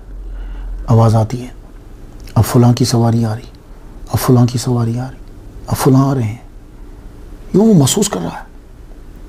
एकदम से आवाज़ आई, अपनी आंखों को बंद कर लो, बीबी फातिमा तो ज़हरा रज़ियल्लाहु तआला अन्हा की सवारी है। सुबह हुई तो राहिब जो है वो मुसलमान हो चुका था और आपका खादिम बनकर साथ साथ चल रहा था। हम लोग जिंदा रह कर इतने लोगों को मुसलमान नहीं बनाते। इमाम हुसैन का सर कटा हुआ, लोगों को मुसलमान बनाते जा रहे हैं। ये काफिला 596 माइल्स का सफ़र तय करके चला। क्यों? इसलिए कि उसको मशहूर रस्तों से लेकर नहीं गए, ऊपर से गैर मरूफ रस्तों से लेकर जाते ताकि कोई हमला ना कर दे, सर को छीन न ले। आखिरकार यजीद के दरबार में पहुंचे। तश्त में इमाम हुसैन का सर अनवर रखकर पेश किया गया। यजीद बड़ा खुश हुआ। हो अल बिदाया व निहाया में है, यह वारदात यूं नकल की गई है। मुशाजरात हम बयान नहीं करते, पर वारदात तो बयान करनी है। यजीद तकब्बुर से आपके होंठों पे छड़ी मारने लगा। हज़रत अबू बरज़ा असलमी बोले, ये गुस्ताखी कर रहा है तू? मैंने बारहा हुज़ूर सल्लल्लाहु अलैहि वसल्लम को इन होंठों पे बोसे देते देखा। कल क़यामत को तेरा शफ़ी इब्ने ज़ियाद होगा और ये हुसैन जब आएंगे तो इनके शफ़ी हज़रत मोहम्मद मुस्तफ़ा सल्लल्लाहु अलैहि वसल्लम होंगे। ये कहते हुए चले गए। या अल बिदाया व निहाया जिल्द 8वीं सफ़ा 196 पे है और अल बिदाया व निहाया के सफ़ा 192 जिल्द 8 पे है कि छड़ी लगाते हुए कहने लगा कि काश जो बदर में हमारे आबा अजदाद कत्ल हुए हैं, आज वो जिंदा होते तो देखते कि मैंने हुसैन को उनके बदले में कत्ल कर दिया। ये देखो। इसके बाद अब क्या फरमाते हैं मुफ्तियान दीन और शरामतीन, मसला इस बीच के कि वो कह रहा है कि कत्ल जो बदर में हुए हैं मेरे आबा अजदाद, वो अगर आज होते तो देखते कि उसके बदले में हुसैन को कत्ल कर दिया। हाफिज इब्ने कसीर लिखते हैं, बड़ी खुशी हुई इमाम हुसैन के कत्ल पे। ये बात सच्ची भी है, क्योंकि अरब के लिए जो ताकतवर हरीफ था वो अहले बैत ही थे। यही वजह है कि बनु उमैया और बनु अब्बास आखिर तक अहले बैत से खाइफ ही रहे, जिसके नतीजे में गुस्ताखियां और बेअदबियां सरजद होती, कभी कैद की सूरत में, कभी कत्ल की सूरत में। इब्ने असाकिर अल हयात सवाने करबला शरह सदूर 188 और नूरुल अब्सार 149 पे सिर शहादतैन में भी है कि 3 दिन इमाम हुसैन के सर अनवर को दिमश्क के बाजारों में फहराया गया। दिमश्क के बाजार में आपका सर घुमाया जा रहा था कि एक आदमी ने बुलंद आवाज से वो आयत पढ़ी, अम हसिबत अन्ना असहाबल कहफ़ व रकीम कानू मिन आयातिना अजबा। तो हजरत इमाम हुसैन रज़ियल्लाहु तआला अन्हु के सर अनवर से आवाज आई, अजब मिन असहाबिल कहफ़ क़त्ली व हमली।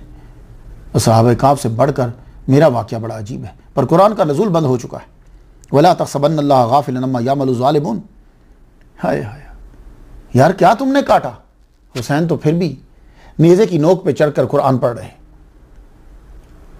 शायर ने माफी ज़मीर को नकल किया, तत्ती सीख ते मक्खन पकाउणा यारो डाडई औखा कम में, नेज़े दी नोक चढ़ कुरान सुनाउणा इते सही हुसैन दा कम में। गल्ला नाल ते हर कोई लाई फिरदा, लाके तोड़ निभाणियां औखियां ने, असगर हत्थां दे विच कुहा देना, नाले बाहीं कटाणियां औखियां ने, नेज़े दी नोक तू बुए यार दे, चातियां पानियां औखियां ने। लोगों के गुस्से को कम करने के लिए बड़ा अच्छा सलूक करना शुरू कर दिया। बगावत का खतरा था। 3 दिन बाद ही काफिला मदीना की तरफ रवाना कर दिया गया। सवाल यह है कि सर किधर गया। अब मैं इस डिटेल में पढ़ना नहीं चाहता, लेकिन बात यह है, कहते हैं कि सर अनवर को हज़रत बीबी ज़ैनब रज़ी अल्लाह ताला अन्हा साथ ले ली और आप मदीना जाने के बजाय पहले करबला में पहुंची। वहां जाकर सर अनवर को जसद अनवर के साथ जो है वो दफना दिया, क्योंकि आपको कब्र मालूम थी कहाँ है। उसके बाद फिर आप मदीना पहुंचे। रास्ते में हर तरह से एहतराम और आराम का ख्याल रखा गया। ये काफ़िला मदीना दाखिल हुआ तो पूरा मदीना बाहर आ गया। हज़रत उम्मे लुक़मान बिन अक़ील बिन अबी तालिब रोती हुई लिपट गई और कह रही थी, लोगों क्या जवाब दोगे जब नबी क़यामत को पूछेंगे, तुमने मेरे बाद मेरी अहले बैत से क्या किया? बाज़ को कैद किया, बाज़ को कत्ल किया। मैंने जो सवाल किया था कि कराबतदारों से मोहब्बत करना, उसका ये जवाब दिया तुम लोगों ने। यह अलबिदाया व नहाया सफ़ा 198 पे मैंने वारदात बयान की है, मुशाजरात नहीं मैंने बयान किया। जब मुशाजरात पहले लोगों ने बयान कर दिए, इब्ने असीर, तारीख़ मसूदी, तबरी, अलबिदाया व नहाया, अल्लामा जलालुद्दीन सुयूती, बड़े बड़े स्कॉलर, आज के मौलवी उनके बराबर ही, उन्होंने सारे मुशाजरात बयान किए हैं। मुशाजरा जो है ये बयान करना ये गलत नहीं है। अगर गलत है तो फिर कुरान मजीद में हज़रत मूसा और हारून अलैहिस्सलाम का क्यों बयान करते हो? ला ताखुज़ बिलहियती वला बिरासी। हारून अलैहिस्सलाम कह रहे हैं मेरे भाई मेरा सर और मेरी दाढ़ी छोड़ दे, तो क्या मोहब्बत और प्यार में पकड़ी थी? नहीं, गुस्से में पकड़ी थी। तो मुशाजरा बयान तो है कुरान में, जिसको अहसन अल कसस कहा है कुरान मजीद के अंदर। उसके अंदर क्या है? वो 10 भाइयों ने पकड़कर यूसुफ अलैहिस्सलाम को मारा, कमीज उतार लिया, मार के धक्का दे दिया कुएं के अंदर, बाद में फिर बेच दिया। ये कुरानी में ना, इसके पढ़ने से सवाब भी तो मिलता है ना। और कई मुफस्सिर कहते हैं कि ये सारे भाई जो है बाद में नबी बने। तो मुशाजरा बयान हुआ कि नहीं हुआ? भाई असल बात ये नहीं है, असल बात ये है, इमाम शाफी रहमतुल्लाह फरमाते हैं कि जो मुशाजरा हज़रत अली और हज़रत अमीर मुआविया के दरमियान हुआ है या ख्वारिज के दरमियान हुआ है, मुझे उससे बहुत सारे असबाक मिले हैं। मुशाजरा बयान करना या पढ़ना बुरा नहीं है। मसला यह है कि तुम नतीजा निकालने के मकाम पर हो के नहीं हो, यह चीज डिस्कस करने वाली है। तो यह बात सब के सब लोग जो है वो सुन लो। जो लड़ाइयां हजरत अली रदी अल्लाह तआला अन्हु के साथ हुई, अब हजरत अली जो है वो जापानियों के साथ तो नहीं ना लड़ते रहे। जब भी बयान करेंगे तो आगे बयान तो आएगा ना। तो मुशाजरात बयान नहीं करने तो आगे क्या बयान करोगे? कोई आपसे पूछे हजरत अली की लड़ाई किसके साथ हुई, तो आगे से की करो? चुप, कि जापानियों के साथ लड़ते रहे या इमाम हुसैन को रशिया ने मारा है, तो कुछ तो जवाब दोगे ना। तो मुशाजरा तो शुरू हो गया। मसला यह होता है कि नतीजा क्या निकालना है। तो अब आप सुन लीजिए, तसव्वुफ के अंदर और हमारे जो उलमा हैं उन्होंने ये कहा है कि अमीर मुआविया जो हैं रदी अल्लाह तआला अन्हु, उनके बारे में हमें कुछ नहीं बोलना। क्यों नहीं बोलना? वजह यह है कि एक चीज आ रही है सहाबी होना, हम वहां चुप हो जाएंगे। हमारा वो मकाम नहीं है कि हम खड़े होकर जो है वो फैसला कर सके। अगर किसी का बाप उसकी मां से लड़ रहा है तो यह बाप जो है मां को थप्पड़ भी मार देता है, गाली भी देता है, लड़ता भी है, यह कर सकता है, यह मारने की वजह से दोज़ख में नहीं जाएगा। लेकिन अगर बेटा उठकर अपने अब्बा को थप्पड़ मार देगा इस नतीजे में कि उसने अम्मा को थप्पड़ मारा है, तो यह दोज़ख में चला जाएगा। कुछ बात समझ में आ रही है? क्योंकि मां और बाप का आपस में जो रिश्ता है वो और है, जो बेटे का मां बाप के साथ है वो और है। अब बेटा खड़ा होकर ना अब्बा को थप्पड़ मार सकता है, ना अब्बा को बुरा भला कह सकता है, ना ही कोई फैसला कर सकता है कि गलत कौन है। उनके फैसले वो तय करे जो उनके बराबर है। तो हज़रत अली और अमीर मुआविया रज़ी अल्लाह तआला अन्हु के दरमियान जो लड़ाई हुई वो हम मुशाजरात जो हुए हैं सहाबा पढ़ेंगे, सुनेंगे, नतीजा निकालने का हमारे पास कोई मकाम नहीं है कि हम बदगोई करना शुरू कर दें। क्यों? हमारे दाता गंज बख्श अली जुवेरी ने कश्फुल महजूब में हज़रत अमीर मुआविया रज़ी अल्लाह तआला अन्हु कहा, लिखा है। इमाम गज़ाली ने इहया उलूम में फरमाया, तमाम सहाबा की तारीफ ऐसी करो जैसी अल्लाह और उसके रसूल ने बयान की है। हज़रत अली और अमीर मुआविया के दरमियान जो झगड़े हुए वो इज्तिहाद पर मबनी थे। इमाम शरानी का भी यही अकीदा है। वो मजीद फरमाते हैं कि मुज्तहिद का फैसला सही हो तो दोहरा अजर मिलता है, सही ना हो तो एक अजर। शाह वलीउल्लाह इज़ालतुल खुफा में यही कहा कि वो मुज्तहिद थे पर खता करने वाले थे। अल्लाह अब्दुल कादिर गिलानी रहमतुल्लाह फरमाते हैं, सहाबा के झगड़े जो पढ़ता है पढ़ सुनकर बदगोई ना करे, सकूत वाजिब है। सकूत वाजिब का मतलब क्या है कि यानी वो नतीजा नहीं निकाल सकता। इमाम नववी ने फरमाया, दोनों गुरोह का जो जिदाल हुआ, जो किताल हुआ, इसकी वजह से वो खारिज ईमान नहीं है, क्योंकि हुजूर सल्लल्लाहु अलैहि वसल्लम ने फरमाया था कि मेरा ये बेटा मुसलमानों के दो अजीम गुरोहों में सुलह करवाएगा। शाह अब्दुल हक मुहद्दिस देलवी रहमतुल्लाह ने फरमाया कि सहाबा का जिक्र खैर से किया जाए, इन पर लान तान तशनी ना की जाए। डॉक्टर अशरफ आसिफ जलाली साहब आज के दौर के सही मुजद्दिदाना सलाहियत रखते हैं और आपने अरबी के अंदर बगदाद यूनिवर्सिटी से PhD की है। और वाकई मुजद्दिद होता हुआ है जो हक़ व बातिल को अलग करके वाजे करके बयान कर दे, ना कि हक़ व बातिल को इस तरह मिला दे को समझ ही ना आए कि क्या हो रही। तो डॉक्टर अशरफ आसिफ जलानी साहब जो हैं, इन्होंने भी एक पूरा रिसाला है और उसके ऊपर बड़ी जो है वो सारा इन्होंने पढ़ा और उसके बाद आगे वो वापस आया, लोगों ने भी उसे पढ़ा है। उसमें भी यही है कि हम नतीजा नहीं निकालेंगे, यानी हम हजरत अमीर मुआविया रज़ी अल्लाह तआला अन्हु को बुरा भला नहीं कहेंगे। तो रहा यजीद, तो ये सुन लीजिए कि ये मसला जो है वो बिल्कुल जुदा है। मेरे पास 86 आदमियों का फतवा है, बड़े बड़े उलमा का, जिन्होंने यजीद को मुसलमान तस्लीम नहीं किया। और यजीद की जो बारात हैं उसको भी आप पढ़ लीजिए। अब यजीद ने क्या किया, जब इमाम हुसैन शहीद हो गए तो मक्का, मदीना, कूफा, ये तकरीबन इलाके इससे हट गए। जिन्होंने बात करी थी साहबा ने, उन्होंने छोड़ दी। तो जो काम सहाबा ने बाद में किया, मक्का और मदीना वालों ने बाद में किया, वो इमाम हुसैन ने पहले कर दिया। तो दूर अंदेश जो है वो वही होता है जो काम को स्टार्ट में करे। अगर आप लोग, किसी आदमी ने 4 आने का जुर्माना किया, 4 आने का धोखा किया और आप इंतजार करोगे 4 लाख का करेगा, नहीं, आप पहले ही हट जाओगे उसे। तो जो काम सहाबा ने बाद में किया, इमाम हुसैन ने वो पहले कर दिया। कहा यह बात काबिल ही नहीं इसकी कि इसकी बात की जाए। अब उसके काम क्या थे? ये काम आपने खिलाफत व मलूकियत किताब का नाम है, मौलाना मदूदी साहब ने लिखी है, ताकि लोग मुझ पर एतराज ना करें। मौलाना मदूदी साहब ने लिखी, इसे 3 काम बड़े गलत हुए। एक, जो इमाम हुसैन की शहादत होगी। दूसरा काम इसने क्या किया कि इसने मदीना पर हमला करवाया।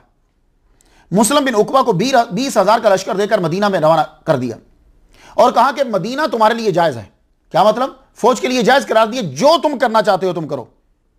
फौज ने 10,000 के करीब अफराद शहीद किए, 1700 सहाबा शहीद किए, 700 हुफाज थे कि जो शहीद कर दिए। मस्जिद नबवी में 3 दिन जो है वो घोड़े बांधे गए, उसके सतूनों के साथ घोड़े बांधे गए। 3 दिन तक वहां अजान नहीं हुई। करो तारीफ। और 3 दिन तक अजान नहीं हुई। अब जब मस्जिद नबवी में घोड़े बांधे गए तो घोड़े क्या करेंगे? और अजान बंद, नमाज बंद। हजरत अबू सईद खुदरी रज़ी अल्लाह तआला अन्हु, तब आप नबीना हो चुके थे, बूढ़े थे। अब मस्जिद में दाखिल हुए तो यजीदी लश्कर पूछता है, कौन है तू? कहा मैं सहाबी हूं, अबू सईद मेरा नाम है। उन्होंने दाढ़ी पकड़कर खींच खींच के तमाचे उनके मुंह के ऊपर मारे। मदीना शरीफ के अंदर बेहुरमती, औरतों की इज्जतें लूटी गई, सहाबा को कत्ल किया गया। अब लगाओ फतवे अमीरुल मोमिनीन यजीद रज़ी अल्लाह तआला अन्हु। बोलो,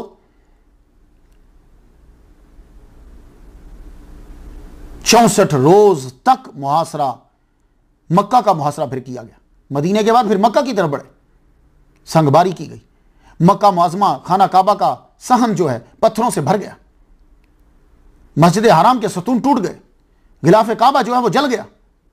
हजरत इस्माईल अलैहिस्सलाम के मेंढा जो था उसके कहते हैं सींग वहां थे, वो भी जल गए।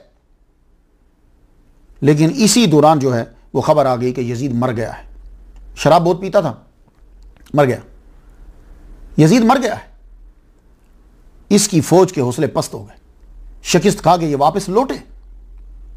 अल्लाह अकबर जल्ला शानो। यजीद जब मरा, इमाम हुसैन कि दुश्मनी के बदले में क्या सज़ा मिली।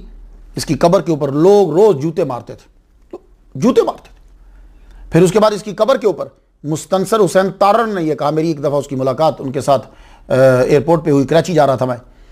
वो लिखते हैं कि उसकी कब्र के ऊपर सीसा पिघलाने वाली भट्टी है, इतना हाई टेम्परेचर होता है कि यानी अल्लाह ताला ने यजीद की कब्र के ऊपर ही भट्टी रख दी। लेकिन वो बाद में वो फैक्ट्री तबाह हो गई। अब इसकी कब्र तनहा, आप जाइए नेट पे जाइए, कब्र पड़ी, ना कोई जाता है, ना कोई फातिहा पढ़ता है, ना कोई कुछ। लेकिन इमाम हुसैन रदी अल्लाह ताला अन्हु, आपके रोज़ा अतहर पे जाइएगा और देखिएगा, फिर जिसे नीचा करना चाहते थे, जिसका नाम मिटाना चाहते थे, उन्हीं इलाकों में सबसे ज़्यादा उन्हीं का नाम लिया जाता है, और जिनकी बादशाह थी उनका उन इलाकों में नाम ही नहीं है। अल्लाहुम्मा सल्लि अला सय्यदिना मुहम्मदिन व अला आलि मुहम्मदिन कमा सल्लैता अला इब्राहीम व अला आलि इब्राहीम इन्नका हमीदुम मजीद।